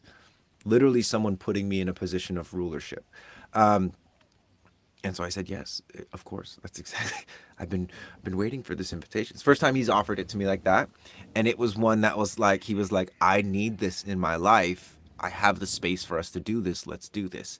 And so I would say, especially with for everyone up until 30, again, you're not here to have it figured out. 30 is where you kind of start to figure it out, right? And even then, especially as a third line, like I'm never going to completely have it figured out, nor is that my goal. My goal is to just continue to trust that if I lean in the direction that the moon calls me and I take steps, that I will get to exactly where I need to be. I've often thought I should talk into a voice memo and listen back to it, but listening back sounds exhausting. So then I thought, why would anyone want to listen to this then? That's hilarious. Exactly. And also, it's like you could talk to the voice memo and then just delete it. Again, you're not necessarily talking so that someone can hear you. You're talking because you hear yourself as you talk. I'm a late bloomer. Took me 50, not 30. Yeah, well, and also it's like that's the actual timeline of the role model. Like again, you don't figure it out at 30. I said that's when you start to figure it out.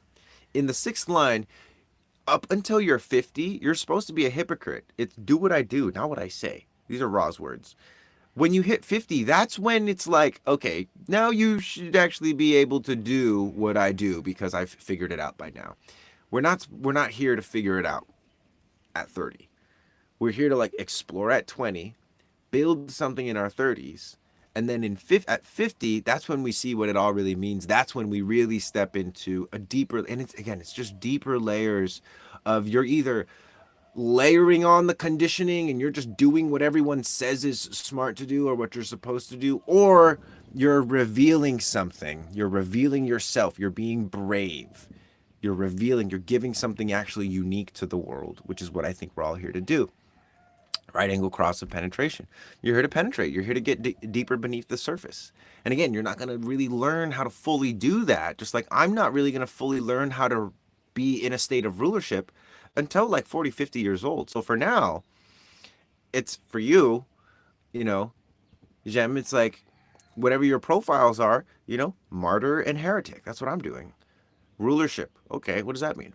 Martyr and heretic. Make mistakes, discover solutions in within the realms of rulership. And I know what it's like to like be like, I should be the one to rule this. People are like, no, we're gonna rule this. And I'm like, but I see things that you guys don't. They're like, yeah, but we're ruling this. And I've fought against that. And since then, that was years ago. Now I don't do that. And people put me in positions to the point where I'm like, hey, look, I don't want to be in that position. And they're like, oh, okay, we'll take you off. Great. Certain positions I really want to be in. And I'm willing to hold out for them. I don't just keep myself busy. Oh yeah, 3-5. So, Jem, go too deep with people. Don't go deep enough. Through that, discover, universalize sensations for yourself that you can track so that physically you know when you're going too deep. Physically, you know when you're supposed to go deeper. And you probably already have a sense of intuition about it, but what you need is that sense to be even more felt, right? Like, can you feel it in your stomach when you're going too deep with someone? Can you feel it in your heart when you're not going deep enough? And these are genuine and very serious questions because you can develop a sense, you can develop a physical sensation that you can associate with penetration and appropriate penetration versus inappropriate penetration. For you, it's literally about discovering the destiny. Like you're here to become someone that knows how to penetrate properly, that knows how to wait for an invitation and recognition. Is it possible to stop reincarnating and return back to our original planet? So, and not to make that sound trivial, but like, what would knowing the answer to that do for you? Like, if I said yes, would that bring you some sort of relief? And if I said no, would that bring some sort of relief? Like, what would the answer to that question do for you? And the reason I ask that is because I feel like a lot of people get very wrapped up in I'm an Arcturian starseed. I'm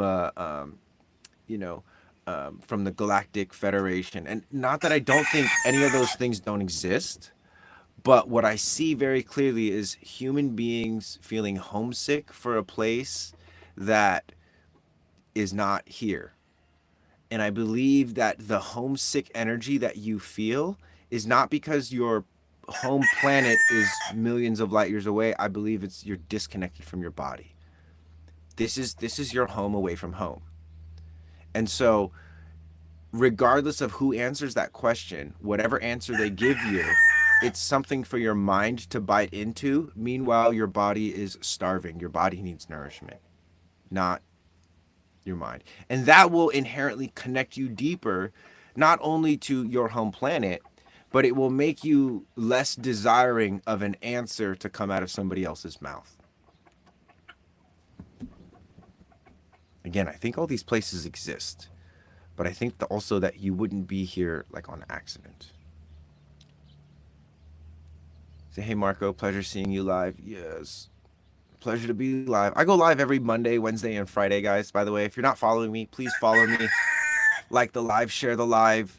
I got so much magic. Bloom where you're planted. Experience the human. Yeah, and this is the thing. Like human design is here to help us be human, and yet so many people are like making their entire lives about learning how to read the charts. It's like the chart is supposed to help you be human. That's what we do in the archive. And this is, and Chelsea, I'm glad you're appreciating all these reflections, because this is something that a lot of spiritual teachers capitalize on this. They capitalize on being the only channel to your home planet. You know what I mean? And not that they don't have valuable information to share, but that's all it is. It's information. Like, there's not a channeler alive today that I would follow into a battle against dark spirits. Why? Because they physically can't fight. Look at them. Similarly enough, there's very few fighters that I would follow into a spiritual battle. Why? Because they're not spiritual. How do you know that? It's fucking plain as fucking day. That's it. It's just plain as day. Look at how they move. Look at how they carry themselves. Look at how they talk about important things. It's plain. People can pretend, but if you have the eyes to see and you train yourself properly, they're not going to fool you. And they probably don't even fool you now. The reason you're not calling it out is because there's some kind of consequence. They're protected by some kind of social hierarchy. Thank you, Adam. Appreciate you, brother. I love that logo, by the way. Is that midnight dreams or something? Duncan Trussell. God, one day I would love to have a podcast get turned into something like that. So cool. Thank you. That was helpful. Penetration is a funny role to have over here. Jem, it is invariant, but it's so important, right? It's like there's so many places in life where if you don't have the appropriate penetration, life doesn't happen. Fixed star astrology will reveal what Star Tour connected us to the Starseed stuff is delusion, in my opinion. Yeah, I'm kind of, and again, it's not, it's delusion, not in the sense that it's ridiculous and it's not real. It's just like, it's not the thing that we should be focusing on right now, I don't think.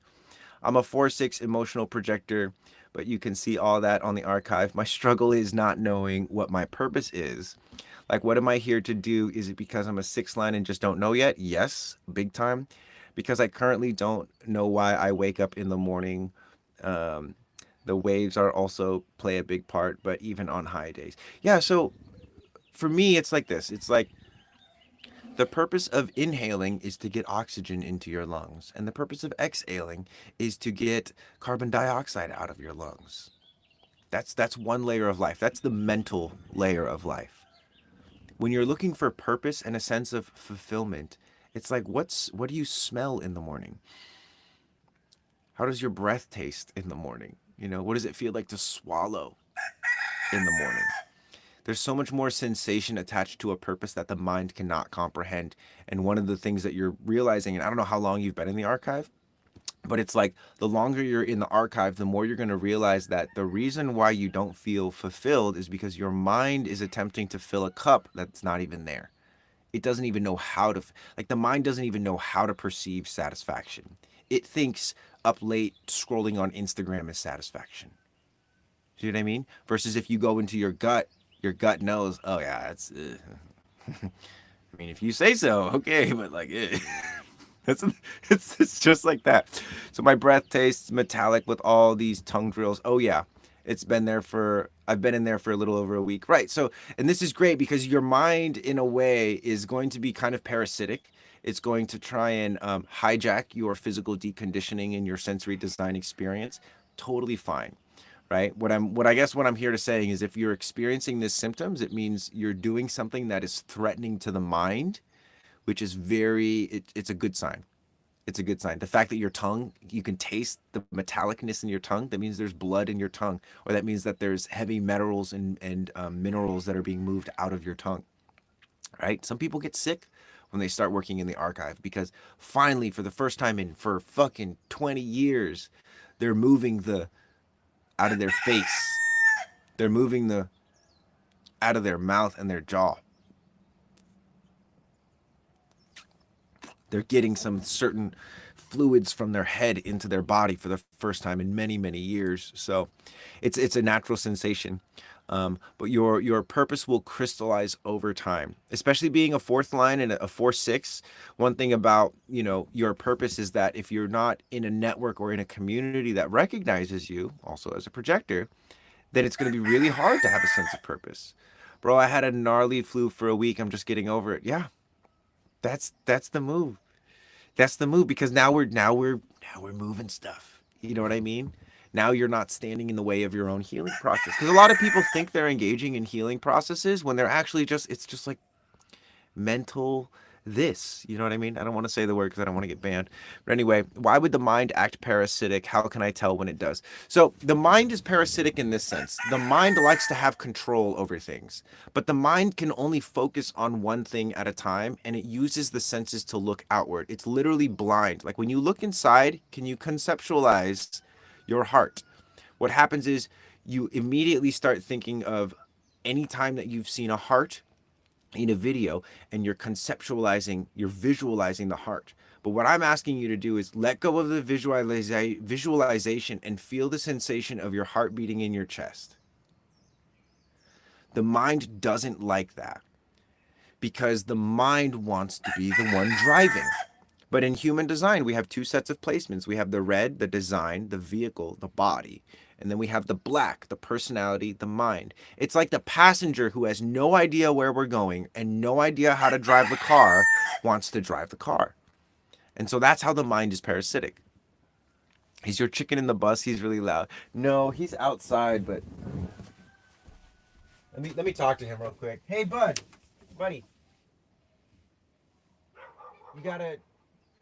you're being very loud. People think you're in the bus.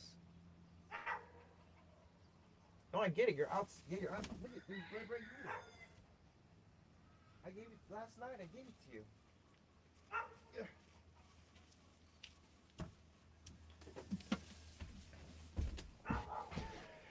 Sorry, guys. My co-star is having a little bit of a. He's having a little bit of a day.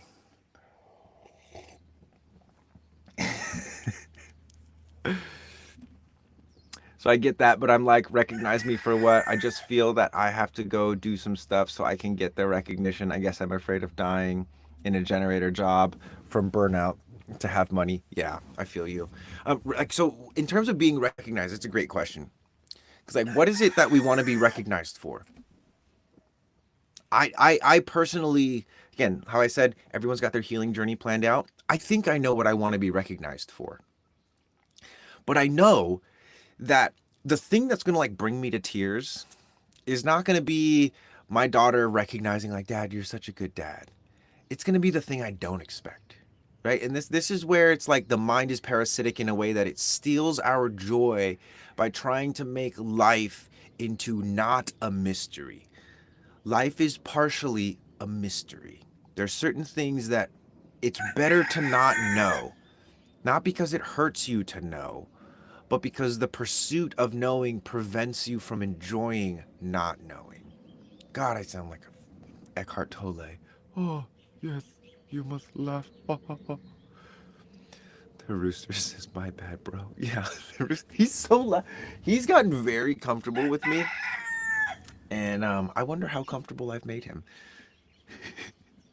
So anyway, I guess I'm a little stressed on living a projector-friendly job instead of a generator job. I feel that has to happen through a job I make myself. Yes and no. Like, so one thing about projectors in generator-type jobs is I don't necessarily believe there's a generator-type jobs. I believe that there's generator ways to do jobs, and then there's projector ways to do the same job. That chicken throat healed for sure. Oh yeah. Bro does not give a damn. Well, and that may not necessarily be a totally healed throat because it's like maybe he's just doing that for attention. I don't know. I'm just projecting human stuff onto animals. Anyway, as a projector in a generator type job, give yourself this. Set a timer for 90 minutes. Every 90 minutes when you're at your generator type job, take a 2-minute break, lay down, cross your arms like this, cross your legs, smell, swallow, taste the air as it comes out of your mouth. Set a timer, do this every 90 minutes, and you're gonna give a lot less fucks about your generator type job because you'll be doing the job more like a projector. And this generators can do this too, by the way. Everyone benefits from laying down for like 2 minutes every 90 minutes. Straight up. I do it. And I work from home and I sit on a bouncy ball, and every 90 minutes I have a reminder that reminds me to lay down. Now I don't lay on my bed, I lay flat on the floor. I don't want to be comfortable, I don't want to fall asleep. I just want to get horizontal. That's it. Gravity puts a different kind of pressure on you when you're horizontal. So I don't know if I can do that. I work at a hospital, but I see what I can do. I can always go to the toilet, I guess. It's kind of gross, but also, yes, like do what you have to do, because here's the thing. And I'll call you out on it. Like, don't make the excuse. Don't make the excuse of saying like, "Oh, I can't do that." Cuz you can. And if someone comes in and they're like, "What are you doing? Why are you laying down? We work in a hospital. Like, why are you laying on the couch here?" It's like, dude, I'm trying to prevent myself from losing my fucking mind, because we have a society that thinks it's healthy for people to be on their feet for 30 hours in a 24-day period. You know what I mean? Shut up and leave me alone. I'll be here for 2 minutes. It's not like I'm taking a nap, right? And you don't snap at people. I'm feeling extra spicy today because my birthday was yesterday. But like, protect yourself. Like, you're worth telling someone to fuck off so that you can keep your sanity while you're at work, right? So why are we doing something healthy for us at the workplace? Right? Exactly. Like, why are you doing something healthy for yourself at the workplace? It's like, because, look, do you want me to be a bitter asshole, or would you like me to be sweet and nice? Okay, shut up. Let me have my 2 minutes. Because if you think about it, every 90 minutes, if you're working for what, 6, 7 hours a day, you're only laying down for a total less than 10 minutes. You know what I mean? Like, your lunch is probably longer than that. But also, it's like, it'll just literally help you. It'll just literally help you physiologically. And again, simple. Why do you think they put the pharaohs like this? It's a sign of completion, but it also crosses your nervous system. It's your body right over left. Don't ask me that question. Do it with right over left, and then do it left over right. Figure it out for yourself. Which one is more relaxing? Smell, swallow, taste, do it laying down. Give yourself permission to just reset your energy every 90 minutes. That's it. You got this. You got this. Yeah, and again, if people find you, just start laughing and be like, dude, I literally just needed a minute to lay down, because if not, I was going to explode and become super depressed. You know, they'll be like, oh, okay. How long are you going to be laying down? Just another like 30 seconds? Okay, I guess. I'll see you after the 30 seconds.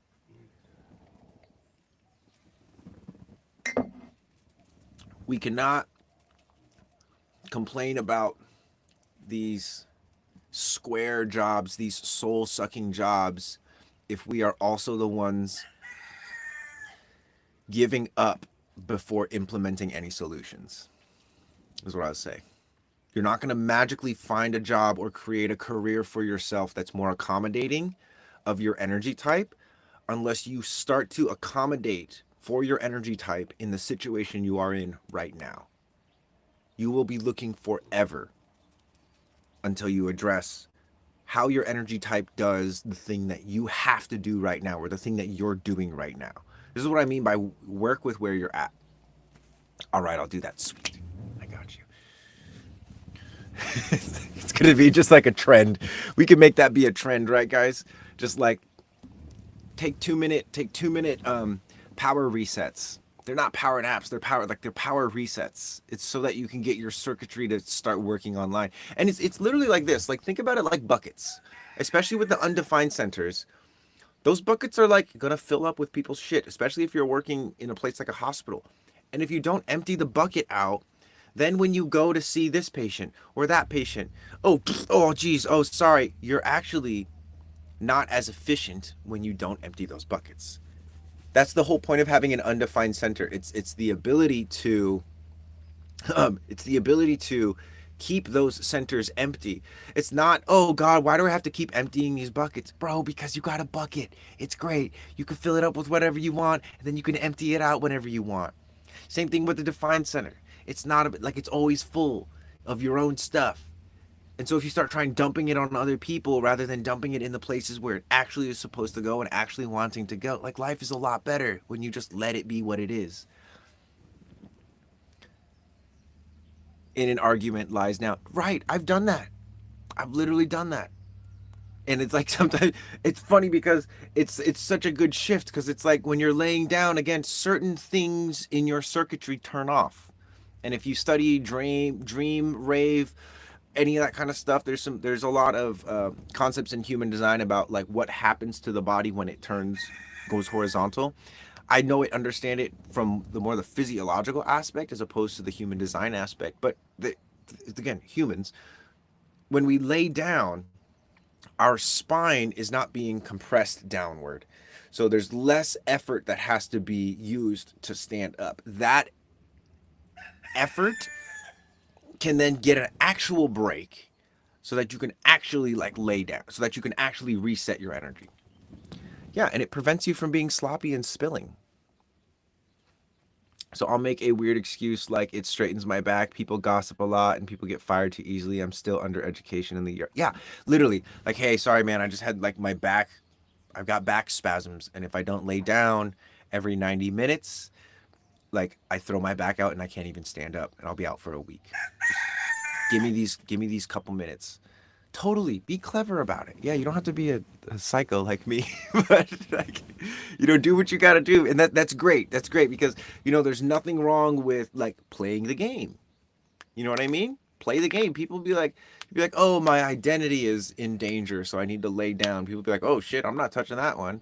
You know what I mean? Like just like, but get it for yourself. You know what I mean? Get it. Make it happen. Make it happen for yourself. Because no one's going to make it happen for you if you don't start making it happen for yourself. And then once you start making it happen for yourself and you show yourself that it's actually important, then people come along to recognize what's important. And this is how you find the community. You have to figure out what's important. And you have to show your own body what's important. And then people come along that can recognize, oh, that's important to me too. Oh, we're community, we're friends. Yeah, I've gotten good at playing the game and making muggle ways of explaining my HT needs. Yeah, it's great.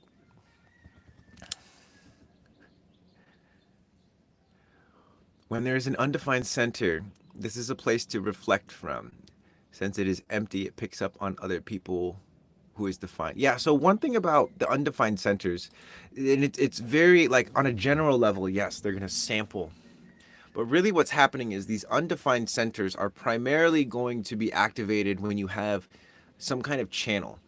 So like if you have a dormant gate, like let's say you have the dormant 48 in the spleen and someone brings a 16 online, what's going to happen is you're going to start to be conditioned to that 16, right? Your 48 is going to turn online and be like, oh my God, like this is the depth that I've been craving. That's the skill that I should be practicing. But that 16 is from another person.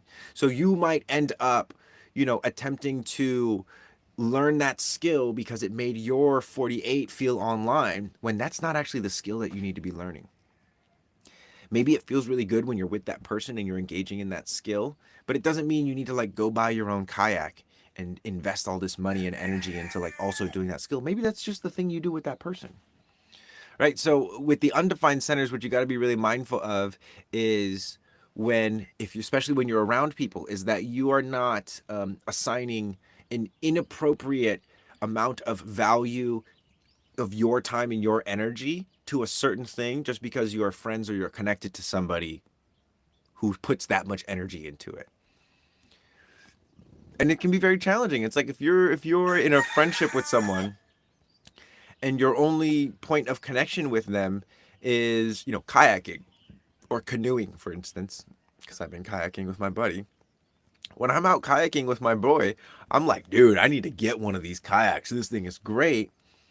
How am I going to make the money to do that? Oh, blah, blah, blah. Or I could just like enjoy the fact that I got a buddy that loves kayaking. And this is where you go from jealousy and needing to be like other people or wanting to be like other people to appreciating that you're different than other people. And that's what the undefined centers are really here for. They're really here so that you can say, wow, how beautiful is it that this person loves to develop skills and loves to do that, and that I'm just different. I don't even have to like understand how I'm different. I just have to accept that I'm different. Right? Man, guys, this has been a really wonderful live. I've really been enjoying this a lot. And this, this is where it's like, why do I enjoy this so much? I personally really enjoy going live is because sometimes I say stuff that like really surprises me. I've been saying the same thing for the past 2 years essentially. I've just gotten better at saying it. And the reason I've gotten better at saying it is because of these lives. I'm able to get real feedback of like what actually lands, and some of the stuff I say just totally doesn't land. And it's not that I need that feedback, but it's an extra layer because I'll say something and I'll be like, yeah, that felt good. And then everyone will be like, yeah, we get that. And then I'll say something like, that didn't feel good. And sometimes people will be like, yeah, we get that. And I'll be like, oh, what about that was, what about that actually made sense? Let me try and say it again. So again, this is me in my bus talking to myself, and there's cameras here that you guys are able to hear it. At the end of the day, that's what it is. If the electricity turns off, this channel turns off.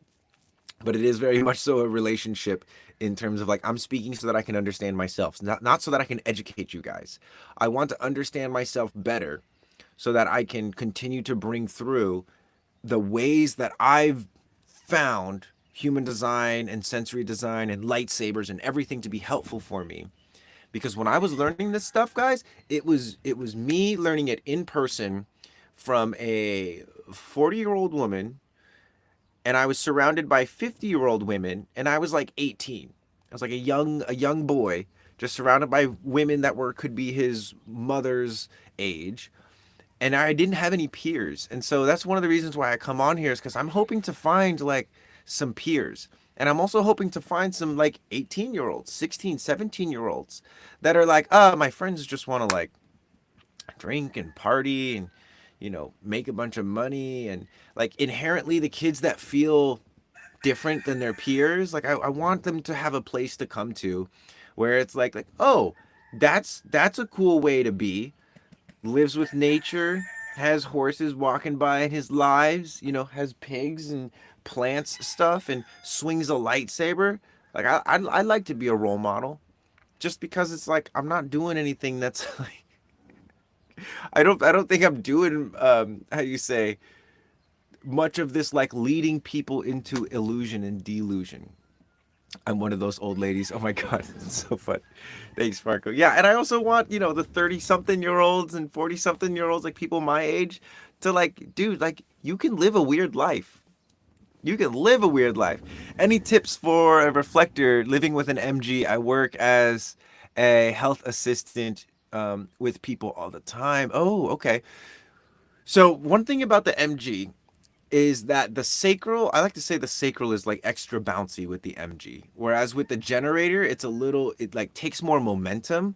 With the MG manifesting generator, it's a little more bouncy. So one of the things that you have to be really mindful of as a reflector is specifically knowing how to saturate your root. Because the thing about sacral energy is that it's pressurized by the root. And the root is like the legs and the feet and the adrenals. And so in the archive, we have a class on exploring the root center, on exploring how to specifically feel the sensation of like my legs need me to move forward. Because that's what the root is. The sacral without the root is nothing. The sacral without the root is the ooh, but it's not the actual energy. It's not the necessary energy to move forward. It's just the energy of like, oh, there's creative energy. Let's put it there. But the root, the feet, is the thing that you need to walk over and ask the person out, or walk away from something that your sacral is like, to. So one of the most important things that you can do as a reflector with an MG to navigate that sacral energy is to, and they say be grounded, but it's not just be grounded. It's have a sensitivity to pressure and to sacral energy, which as you train in the archive, you start to build a tangible sensation associated with this is too much.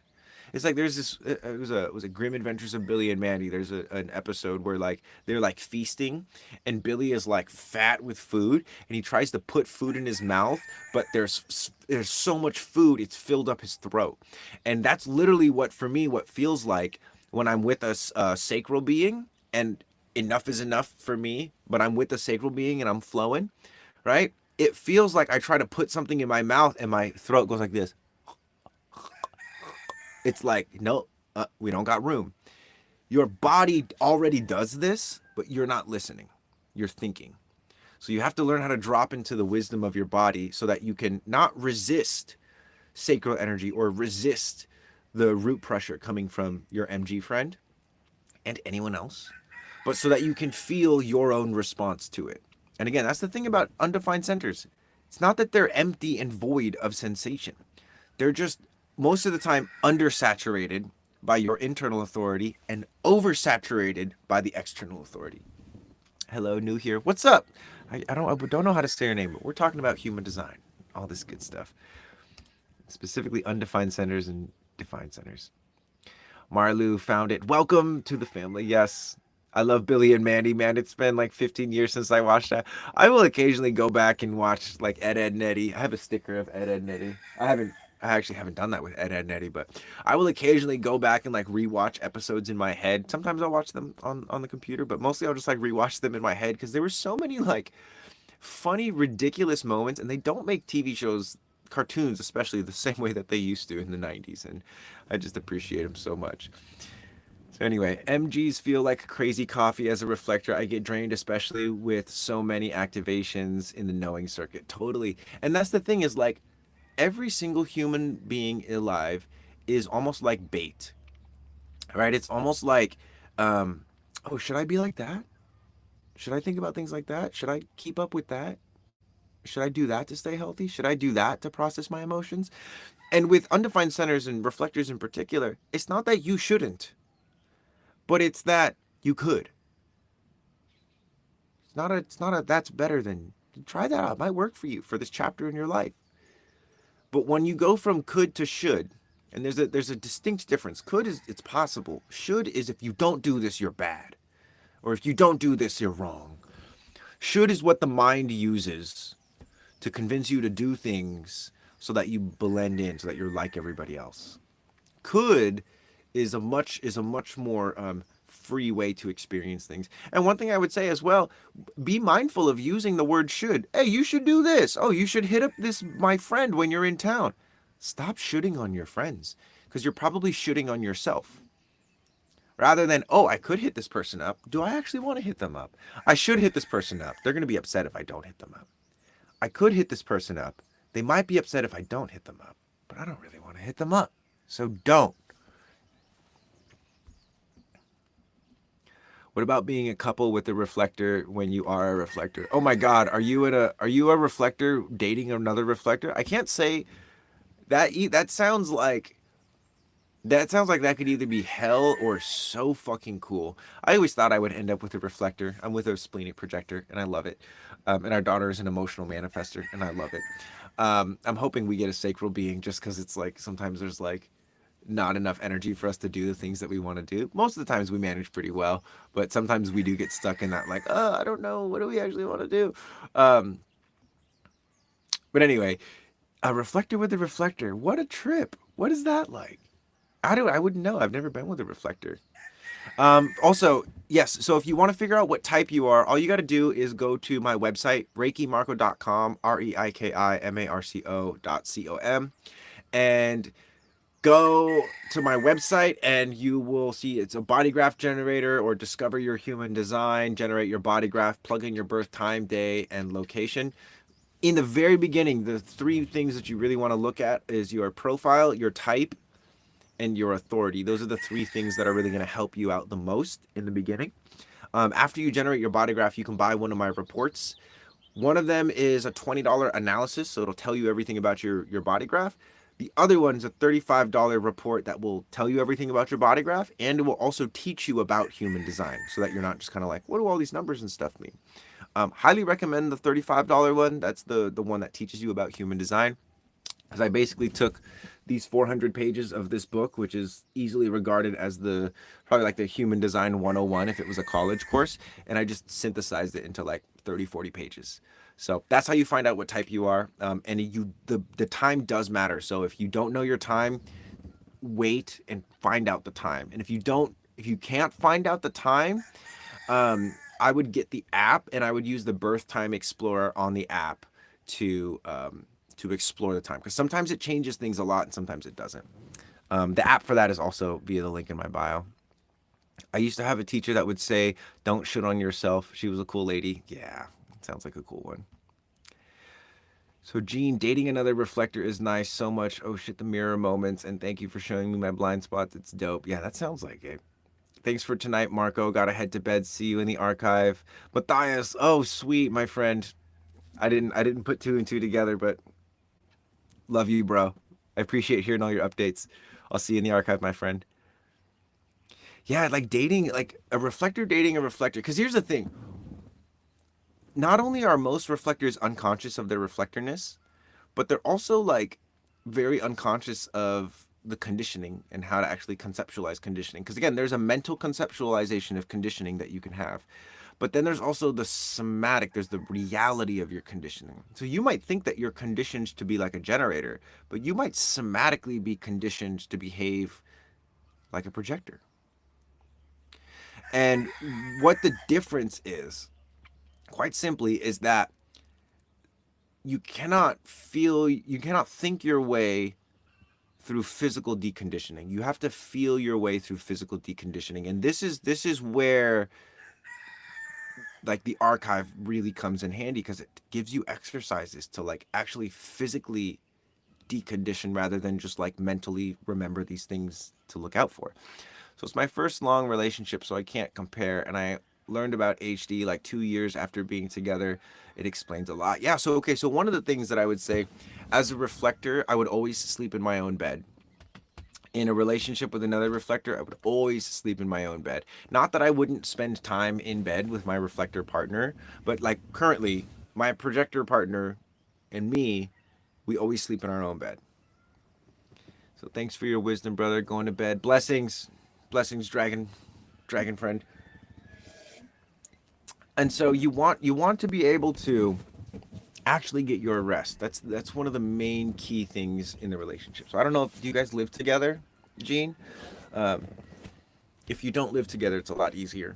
But anyway, emotional manifester here. I wonder how it feels like to be a parent of one. Oh, I tell you, it's the greatest joy that I've ever experienced. Like watching my daughter, and my daughter has the 1222 emotional channel, throat to solar plexus. So it's the individual emotional wave.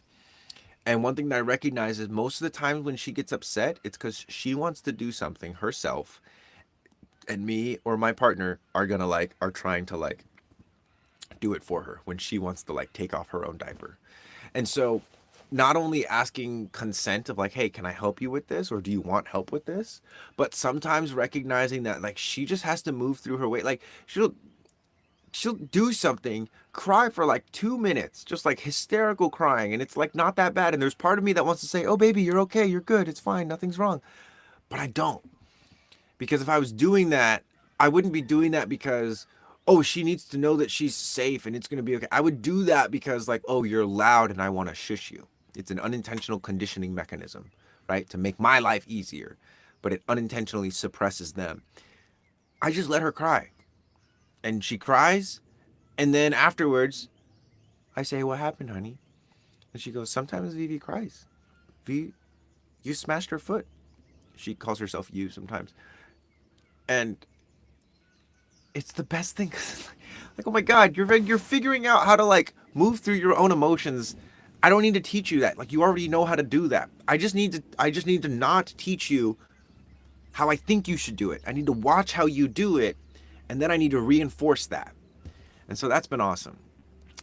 Feel that I also have the wave one, yep, and type 1-3. Yeah, so she's a 5-1. So you both have that investigator, and it's like it's so important not to rush someone through the investigation of an emotional wave, of a sensation. And as a parent and as a reflector, especially with that fifth line, like I'm like, yo, I catch up, baby. So she's taught me a lot of patience. Yeah. Single now, getting down on my mirrorness. Oh yeah. Do you have a special mirror? I also recommend reflectors. You have some kind of like special mirror or like body of water that you can gaze into. I have several different little bodies of water and a handful of different mirrors that I will go do kind of more casual work with now, but there was a time in my life when I had a specific mirror that was like my little mirror, and I would go and I would whisper sweet things to myself when I was feeling down. So I'd be like, but I would do it in a really aggressive way. I'm very much so this, spiritual degenerate. That's like very much so my style of spirituality. And it's because there's no escaping the degeneracy of the body. There's no escaping mortality, but there's also no escaping the immortality and the legacy and the power of the spirit. So anyway, that's how I do things. Um, do you have guidance on dating for different types? I'm sure some of them aren't so cohesive. Not really. Like the one thing that I would have in terms of dating is generally speaking, don't sleep in the same bed, and also generally speaking, like do sensory design. Like if you actually want to be in a real relationship and not a projection of a relationship, you have to have a relationship with your physical senses, especially if it's a intimate and adult kind of intimate. And this is where like a lot of revealing happens. Uh, is in the bedroom during fun time. Um, Pressure and heat, improper pressure, improper heat leads to overstimulation, leads to finishing early, leads to disappointment, leads to inability to read the other person's body. Tantra is a thing, but a lot of times people just get caught up in the pleasure and they don't actually go into the deeper sensations of Tantra. And that's why Tantra is a double edged sword. It's one of the fastest paths to enlightenment, but it's also one of the fastest paths to destruction. Sometimes destruction comes out of enlightenment. But what I would say is that when it comes to dating other types, you really, really, really, really, please, for the love of God, like develop yourself a little bit first physically before dating, especially between partners. Like give yourself at least 3 months in between partners before you're sexual with anyone else. Really, if you want to not date the same person in a different body, spend 18 months and be celibate.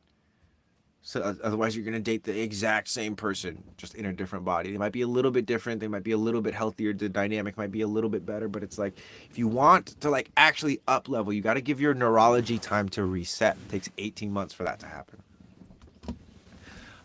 Another thing I would say is like, if you're a non-sacral being dating a sacral being, you got to acknowledge that you guys are not going to respond to things the same way.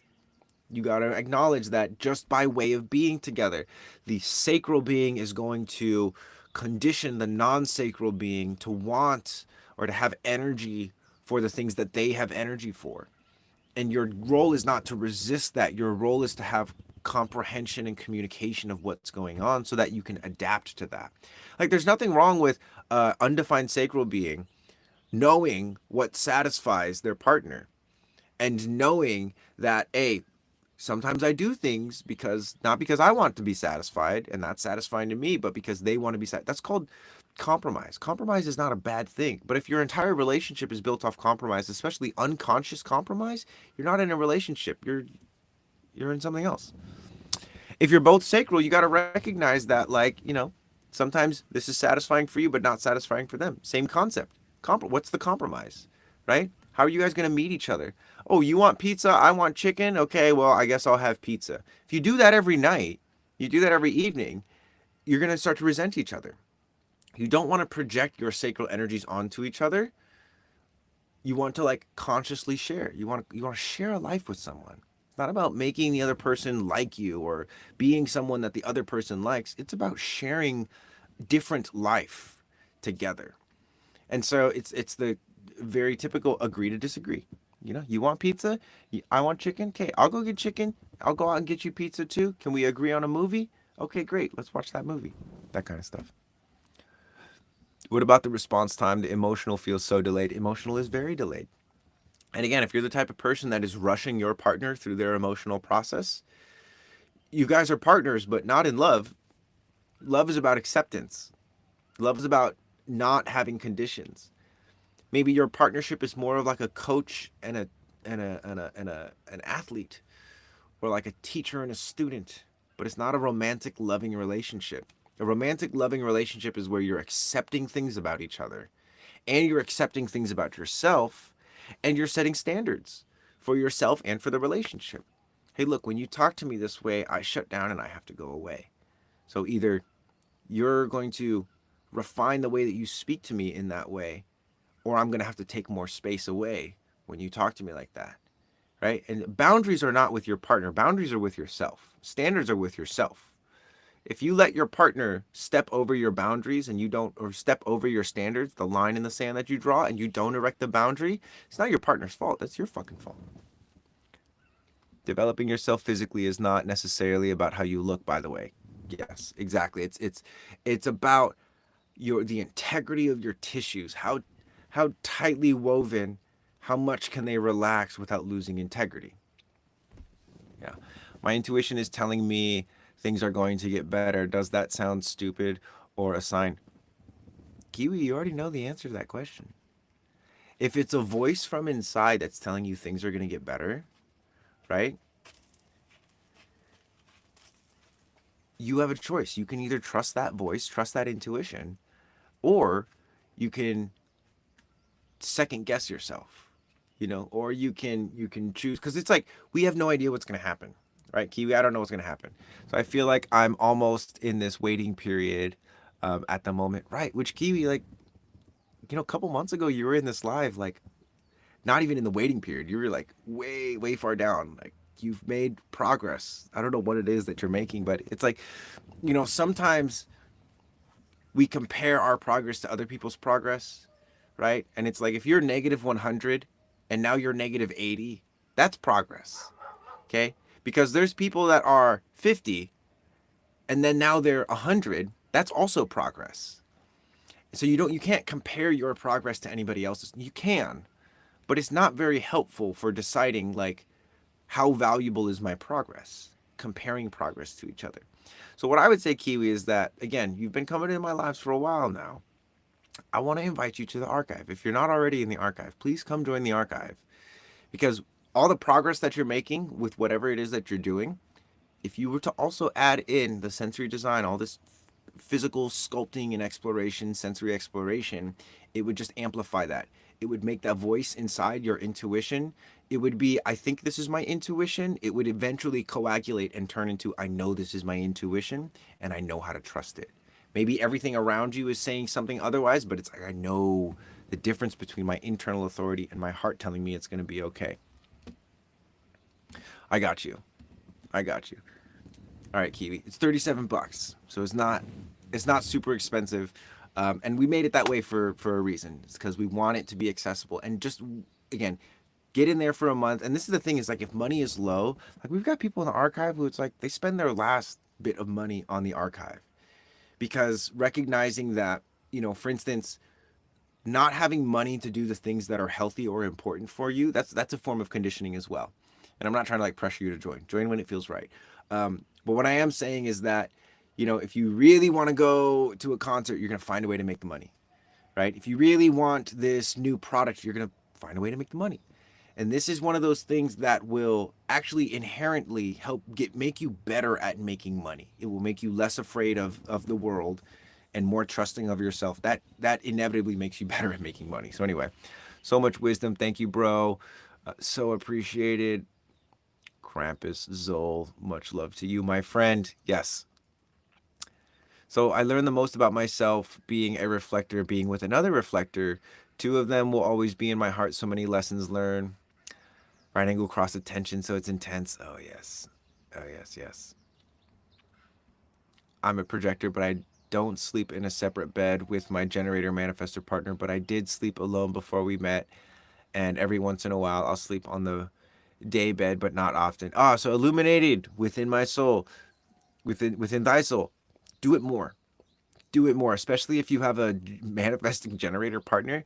Like, and I guess I'll ask you, does your partner get insecure? Do they feel some type of way about you sleeping in your own bed? Do they take it personally? So I find the physical exercises to perceive through one's lens of performance. I prefer to view it through pleasure and exploration. Yeah. Sensation, because it's like pain and pleasure, those are the same neural receptors that fire. Pain and pleasure, it's just like on sensation. It's our stories about those sensations which determine pleasure or pain. Naturally, it's why people like, certain people like to be smacked and whipped and that kind of stuff because the pain is pleasurable to them. But one of the things that we have to recognize is that until we actually start to engage with sensation as sensation, then pain and pleasure are always going to be determined by what stories are told rather than the stories that we tell ourselves about them. So anyway, Jem, thank you, Marco. So lovely to spend some time in your live today. I will go check out the seasons. Really exciting to connect more and understand myself better. Much love, Jem. We'll see you in the archive. Yes. Bro, I'm feeling like I'm going to find a wife soon. Would you share wisdom on that regarding me being a reflector and whatever else comes through? Dude, totally. So, when I met my partner, I had literally resolved. I had just got out and not just, I was like 3 years out of like a very serious relationship that I was in for like 5 years with an emotional manifesting generator. She was a peach and I really didn't have any balls. So, I grew some balls and I recognized that like for me, what I wanted in a partner was someone that I could raise a family with. That was really important because I wanted to be a dad. I was always afraid of being a dad, but I wanted someone that would let me be me and let me raise my children the way that I wanted to raise them and someone that would complement that. And so for me, it was literally like baby magic. I was like, I'm not going to date someone unless I could actually see myself having children with them. And the first night that I met my partner, the first night I was looking into her face, it was sunrise, and I saw a child's face come out of her face. And I thought it was her inner child, and I told her about it. And we had this beautiful talk, and we didn't, connect for a couple of days. And then I was like, no, I know what this is. This is what I asked for. I asked for a woman that I could see myself having children with, and I saw children's face in her face. And so I just went into it, and it was super scary. But I basically invited her to spend time with me in the van. Like I did everything. I was like, come close. Let's see how 28 days together feels. And it was so good. And then I was like, all right, what's 28 days apart from each other feel like? And it was so good. She let me just go. She's like, cool, I'll be here on Maui doing my thing, praying to the rocks, doing art, being sexy as hell. And I was like, okay. So we did that for like a year. And then eventually she got pregnant and we had a baby. And so I'm so stoked that you feel like you're going to find your wife, my friend, because that's like, not that like we need the other gender to complete ourselves, but to continue our legacies, we do need it. We do need a partner to help us raise children and raise family, and it's so important to do that. So, yeah, being sexy is that like so. That's the thing is like as a reflector, the greatest partner is someone that is secure in themselves, that is going to encourage and allow you to do all the weird reflector mystical shit that we have to do. How can a reflector find out their purpose? I feel like I just wait for things or reflect others. Dude, that is your purpose. You know what I mean? It's like for me, like look what I'm doing. And not to say that we can't bring anything original into the world, but for me, everything of value that I've brought in to the world has been on my journey of like trying to figure out what my purpose is. So my life is so purposeful now, and it's just like it's because I'm like I'm not really looking to find my purpose. I'm just looking to be around people that are purposeful. If that makes sense. Been listening to this, and as a 6'2" reflector, this hits home. Zach, what's up, my friend? So good to see you, bro. So, hey, I just listened to your comment about not sleeping together. I'm a projector who has been married to a manifesting generator for 24 years. Can you remind me why it's important to sleep alone again? Yeah, it's like a cleanliness thing. It's like when you're sleeping, that's when we're supposed to get rest. But anytime your partner moves around or they sneeze or they're energetically just moving through stuff and you're sleeping together, that's your most vulnerable state. That's when you're supposed to be getting rest. So if you're physically in proximity, if you're physically within 10 feet of each other and you're sleeping and laying down, your auras are not fully resetting. They're mixing and mingling. And so a lot of people will like I asked a question over here to someone and then I totally didn't. I'm not sure if he does, but I does notice he picks fights more when I sleep separately, so maybe. Yeah, so he's just being passive aggressive about it.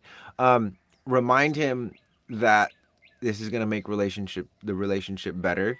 Like, don't feel like you're coddling a baby, because it's quite literally like there's a child in everyone that just like wants to be loved. And if you remind him like, hey, thank you so much for letting me sleep in my own bed, this is really helpful for my design. You don't have to understand it, but thank you for accepting it. And this is a make or break for a lot of people, because, for instance, 24 years of sleeping in the same bed as somebody else. This is my mom and my dad. They've been sleeping in the same bed, and it's like there's an impact. There's you guys are fighting about things that are not really the things that you are actually upset about. It's just because you're too close. You know what I mean? Like, if you plant two plants too close together, one is going to dominate the other, or both are going to die trying. And so it's very important to sleep in your own bed. Yeah. You've given hope to this 3-6 reflector barely making it on the freaking roof. You got it, my friend. I'm glad to bring the hope through. So our son is also a projector, and sometimes he joins me on the daybed. He is too. Is it normal for a projector child to lean more to be with a projector parent? Inherently, I would say yeah, so that your aura and dream realms don't clash. Yeah, you don't want them to clash. The channel activations are wild. I bet. Thank you. Yeah, yeah, yeah, yeah. You guys are so welcome. This is why I do what I do. I just want to help people, guys. I freaking just love helping, and I love helping in a way that's like doesn't make me resentful. Like, there were times in my life when I would do festivals and I would go do Reiki, and I would just do like 30 sessions back to back, and I'd be so happy and like on a high note. And then, after the festival, it would be like 2-3 weeks of just like, blowing up the festival boogers and just like energetically purging. And like, I don't get that from these kinds of things. I don't get that from running the archive or anything. And so, yeah. Garrett, love you, homie. See you in the archive, my boy. Soulful Sadie, what's up? Welcome. Oh, it's good to sleep in separate beds. And we managed to live in a little apartment. Right. Lol at the 4-6 on the roof. You're not alone. Yeah, like, so one thing about the sixth line is like, and Ross said this, I can't take credit for this one, but Ross said if you're a sixth line and you're not off the roof and you're not a hypocrite, you're not doing the sixth line thing right. What I mean is that the sixth line, before you're actually a role model, it's like still like you still know what needs to be done, is what Ross says. And so one of the things I like about this is that hypocrisy is something that prevents people from doing what they know they need to do. Like, I don't want to be a hypocrite, right? And it's important to, like, consider and do the things that you're telling people to do. But until you're actually the sixth line, all the ways that you're being a hypocrite are helping you to learn how not to be a hypocrite. Does that make sense? There's a third line element built into the sixth line. And so again, it's like, for instance, someone asked earlier in the live, like, as a third line, how do I find stability? It's like, you don't look for stability. That's like a fish looking for, a nice patch of grass to lay its eggs. It's like you're a fish, you lay eggs underwater. Don't look for stability as a third line. Look for opportunities to fail in a safe way, right? Also, for the 2-year-old to be sleeping, I think children sleeping with parents is fine.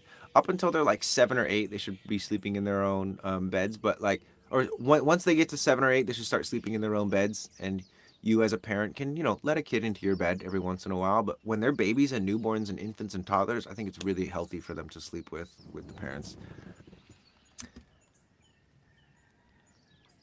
Both my nieces have children who are reflectors under the age of 5. What's the best advice I could share with them about being a parent of a young reflector child? Ooh, okay. So one of the things about parenting reflector children, um, figure out what their strongest sense is and what their cognition is, and teach them to connect with that.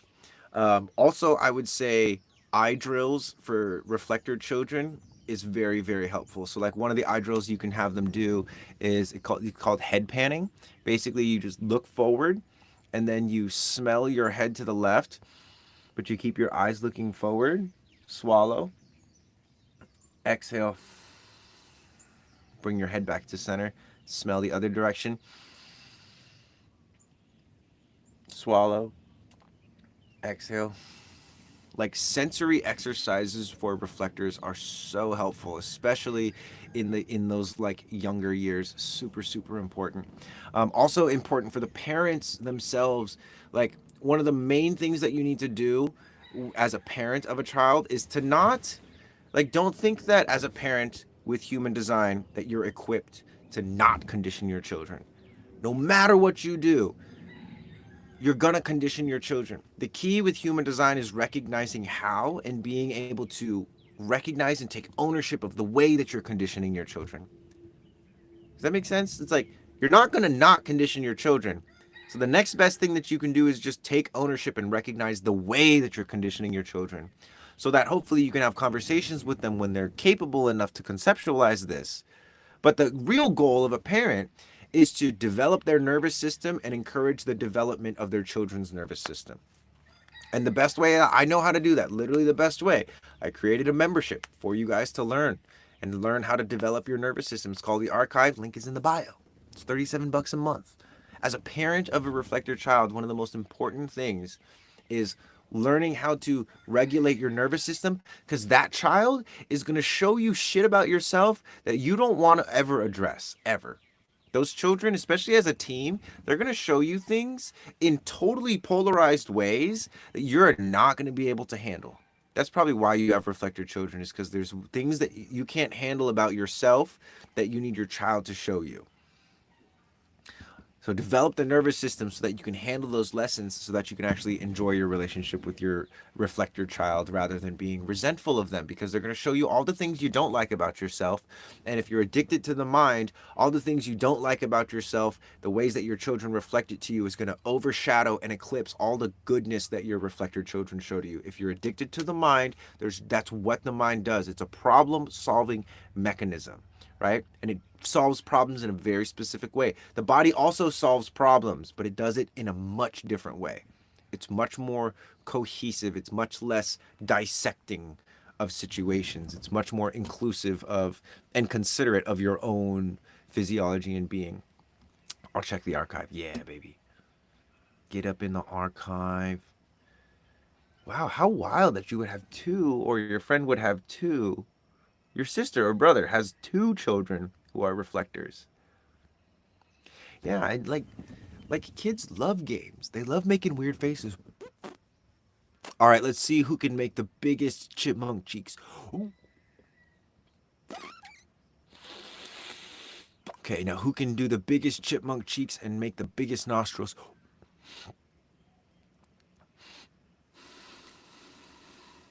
That is literally developing the nervous system.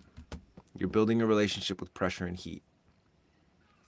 Oh yeah, dream chart. So as a generator during the day, I can use my sacral energy.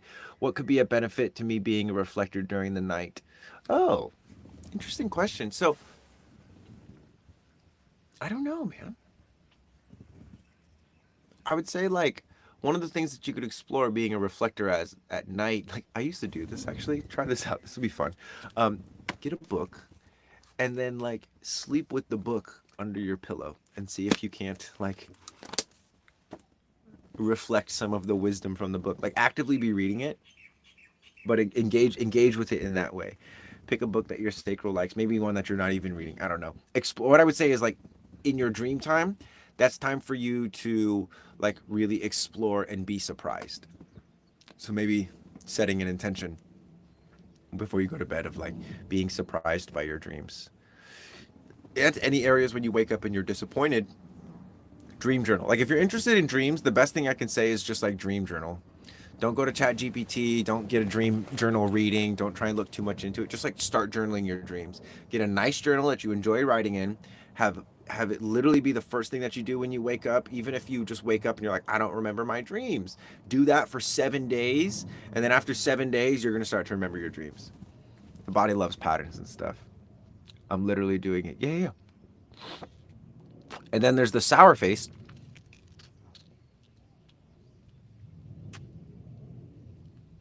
which is the breastfeeding mechanic. So, interesting. Is there a similar hack for the manifestors? All of these hacks, by the way, that I'm talking about, they work for every human being. It doesn't matter what type you are. Now, you will maybe approach them in different ways based off what type you are. You'll have a different experience of those things. But essentially, it's like the keys to the kingdom, guys, is sour face and chipmunk cheeks. Why? Because there's positive pressure, the inflation of a balloon or an explosion. Then there's negative pressure, which is breastfeeding or a vacuum.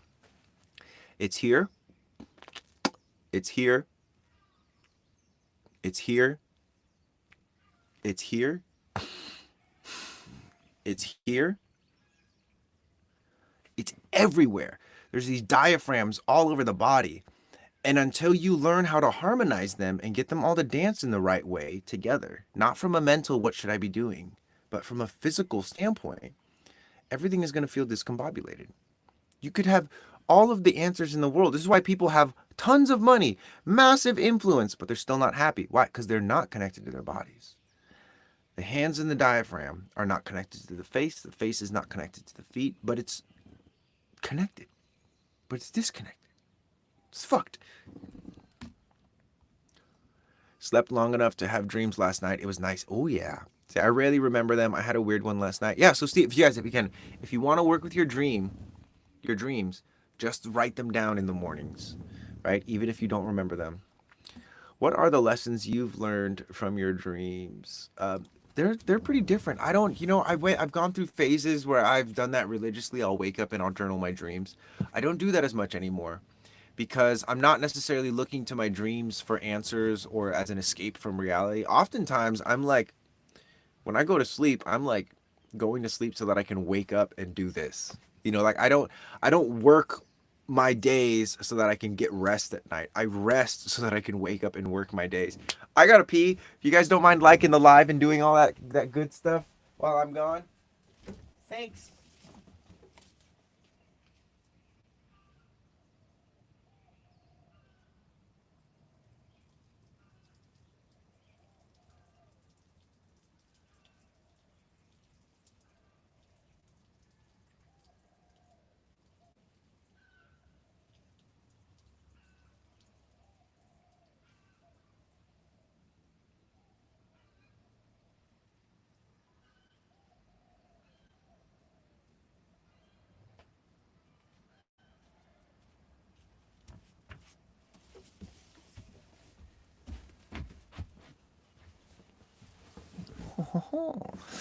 We're back.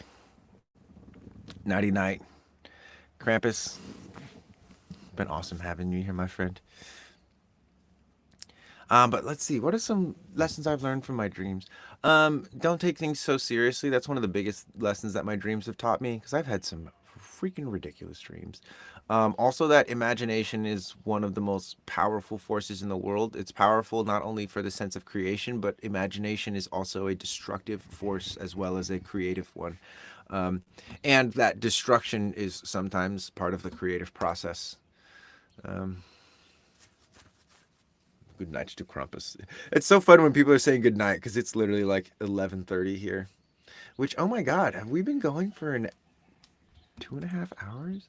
Guys, we've been streaming for almost 3 hours. What is going on? I'm on another one. As This was my birthday yesterday, and I had the best birthday ever. Um, which I don't know if any of the people from my birthday are on this live right now, but I had like physically it was like the best birthday ever. And I'm so grateful. Oh, and my horses are walking. There they are. Wow. Okay, guys. Well, this has been lit. This has been absolutely lit. It's one of my favorite lives, probably. But all good things must come to an end. Should we go? Let's go for the 3 hours. Let's just go for the 3 hours. It's gonna be. I have 13 minutes left to go for the 3 hours. I'm gonna like lay down for a second here and just like.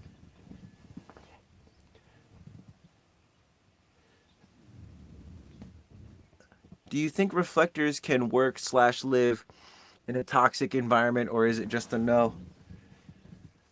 Oh, you already know the answer to that, my friend. The answer is yes. You totally can live in a toxic environment. You can totally work in a toxic environment. It's just gonna suck, because you're gonna get blamed for a lot of the reasons why it's toxic. when you're that might be true, but it also might not be true. But as long as you're there, if you're getting blamed, it's still your fault. Because you don't have to be there. Like, I get that, like, people have family in places, people have bills to pay and all that stuff. But it's like, are you a tree? Have you been planted there? No, you can move. That's the number one thing that human beings have power over. Is I could just get up and walk away. I could get up and walk away from my family. No one is going to stop me from doing that. Do I want to do that? No. Would I rather sit and work and take accountability for myself? Yeah. Is that harder than just running away? Depends. But I would say definitely reflectors can totally live in a toxic environment. It's just going to suck. It's going to suck a lot. And you got to recognize, like, what part am I playing in this? What part of this toxic environment did I dream about at one point? Did I ask for this? Where did I ask for this? And now it's showing up, and now I'm like, this, I want something else. There's nothing wrong with that. That's how we do it, you know? Like, oh, this is what I want. I got it. Then now I want something else. Okay, great, cool. That's normal. Very natural. So I need to go to the Caribbean by June. I'm a shore environment too, so I need the beach. Yeah, get out of here. I see you, Marco. Yes, but it sucks. I'm about to move the hell out of where I am. Yeah, dude. Yeah, and sometimes people just need a little encouragement. Like, dude, go. And this might be fucked up, but people are not going to miss you as much as you think they're going to miss you. People don't need you as much as you think they need you. That's one of these things of self-importance, and it keeps people stuck where they're at and in shitty relationships and in shitty jobs. Oh, I can't leave. The company would fall apart. Let it fall apart. Who gives a fuck? They don't like you. They don't respect you. They don't care about your well-being. They don't want to let you take 2-minute power resets during the day to prevent yourself from going insane. They don't give a fuck about you anyway. Why do you care so much about them and their success if they just abuse you? For whoever needs me to talk to them like that, that's why I talk to them like that. I don't, because I have people that talk to me like that. So, and I talk to myself like that as well. So, anyway, get to those shores, Love Wilson. Get to those shores, my friend. The shores of. Think about like the Undying Lands in Lord of the Rings. All right, guys, what are we gonna do for the last 10 minutes here?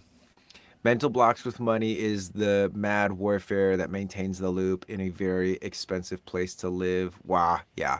So mental blocks with money, but check this out. Where are the physical blocks with money? Where are your physical blocks with money? Because the thing about mental blocks is that they eventually become physical blocks. And the thing about physical blocks is that they eventually become mental blocks. Although a lot of the times the physical blocks are actually unconscious mental blocks, like ways that you're blocking yourself from money that you don't realize. Like maybe you don't want to leave this company, but you do want to find something else. But staying with this company is literally the unconscious mental block to you making more money. So anyway, I travel a lot, but I picked the wrong spot to get stuck in. I'm like, fuck this place. I can't wait to be by the beaches. Yeah, my friend. Refractor 35 is here. It is killing a toxic environment. Are you saying you're killing a toxic environment? Because that's awesome. If not, then get the fuck out. I was a professional classical dancer, and it wasn't a good environment for me, so that's why now I'm an intuitive dancer now. Yes. Wonderful. Does your design reflect that as well?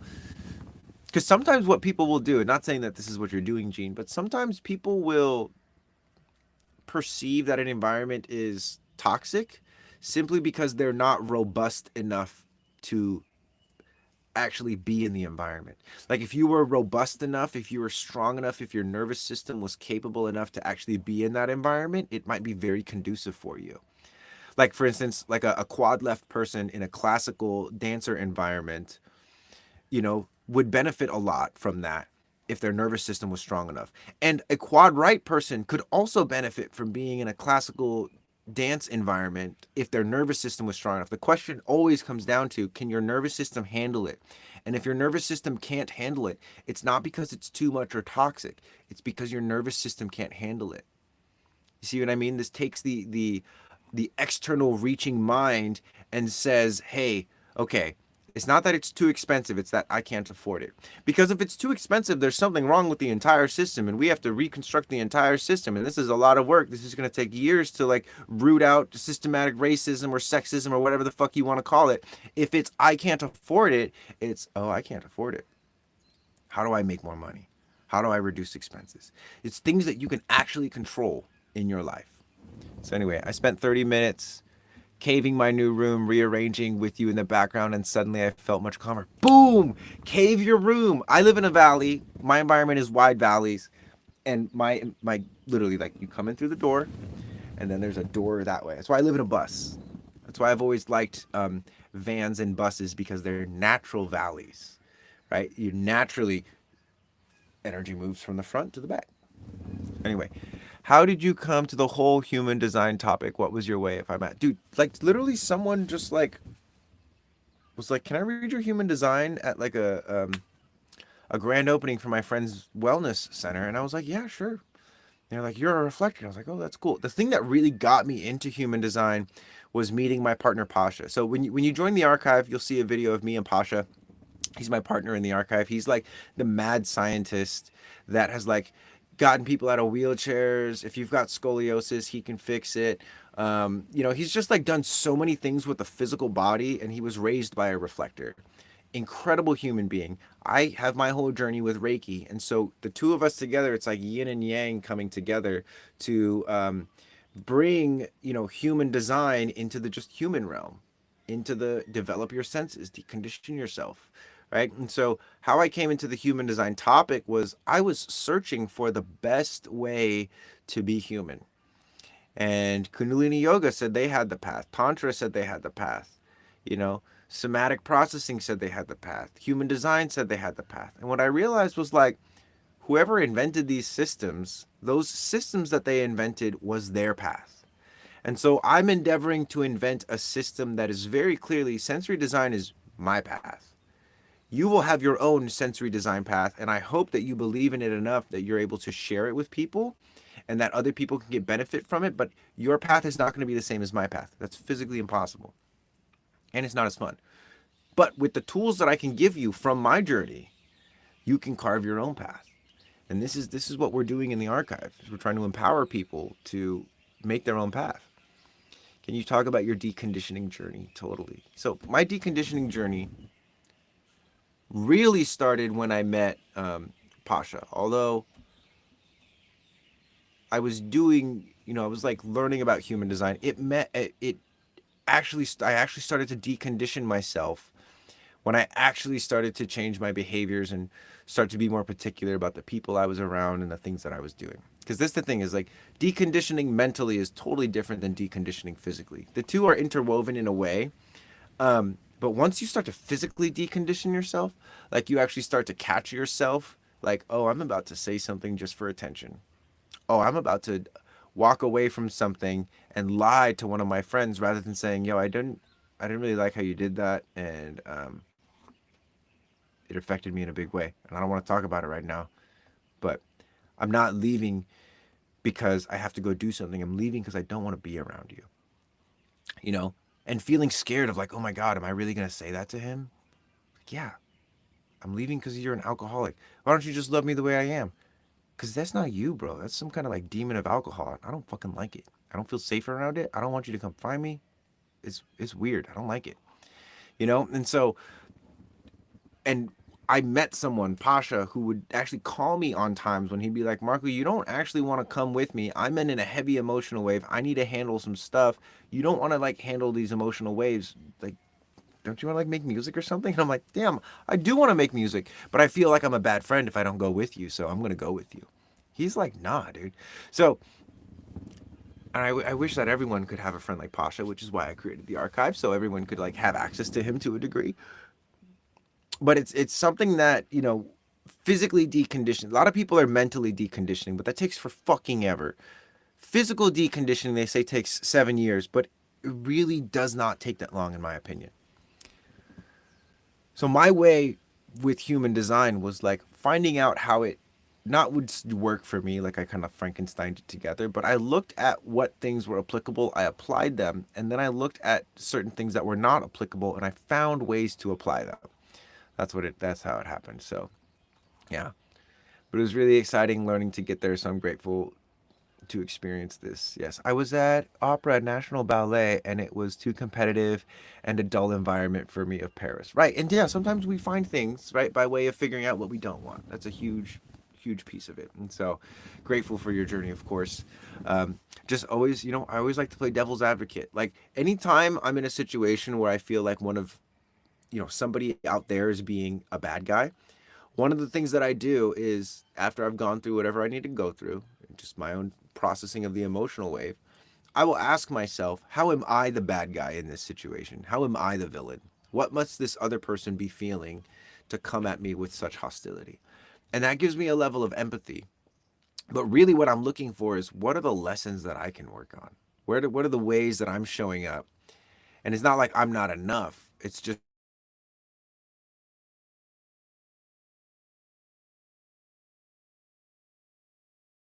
your internal authority. But if you're still not seeing things clearly, then you just become a tyrant. Everything's got to be done my way. Just having the internal authority online is not the epitome of a human being.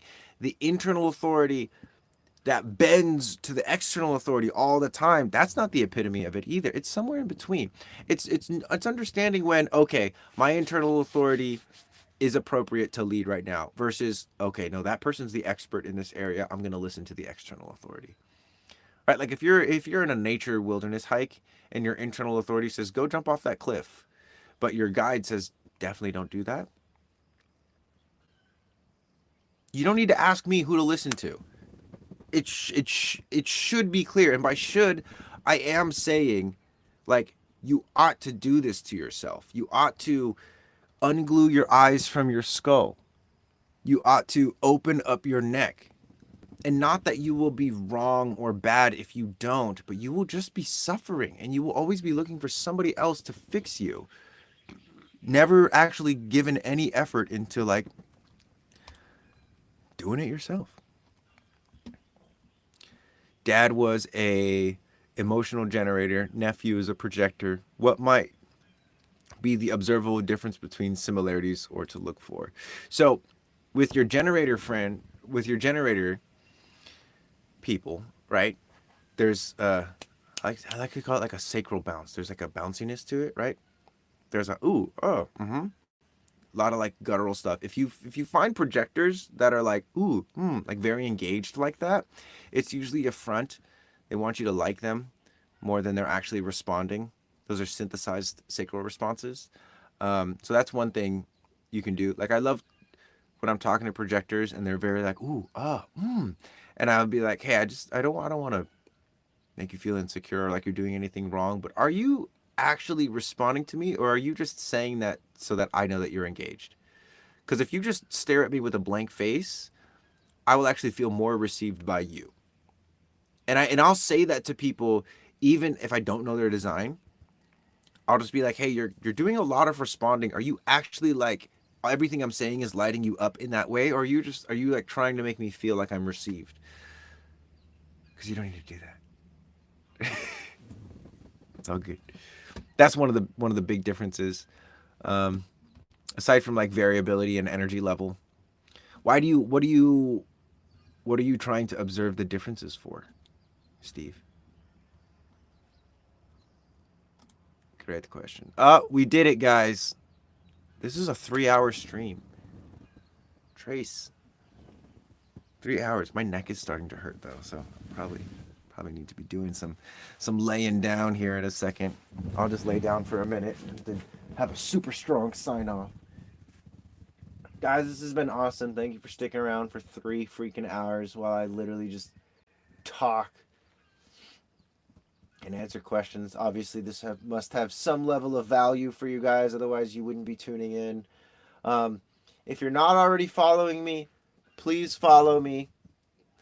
If you're not already in the archive, please come join the archive, because I genuinely, in my heart of hearts, think that Wherever you're at in your spiritual journey, wherever you're at in your human design journey, the archive is going to help you so freaking much. But you have to help yourself. You have to actually do the exercises and do the conditioning. Just having a gym membership doesn't mean you're going to get ripped.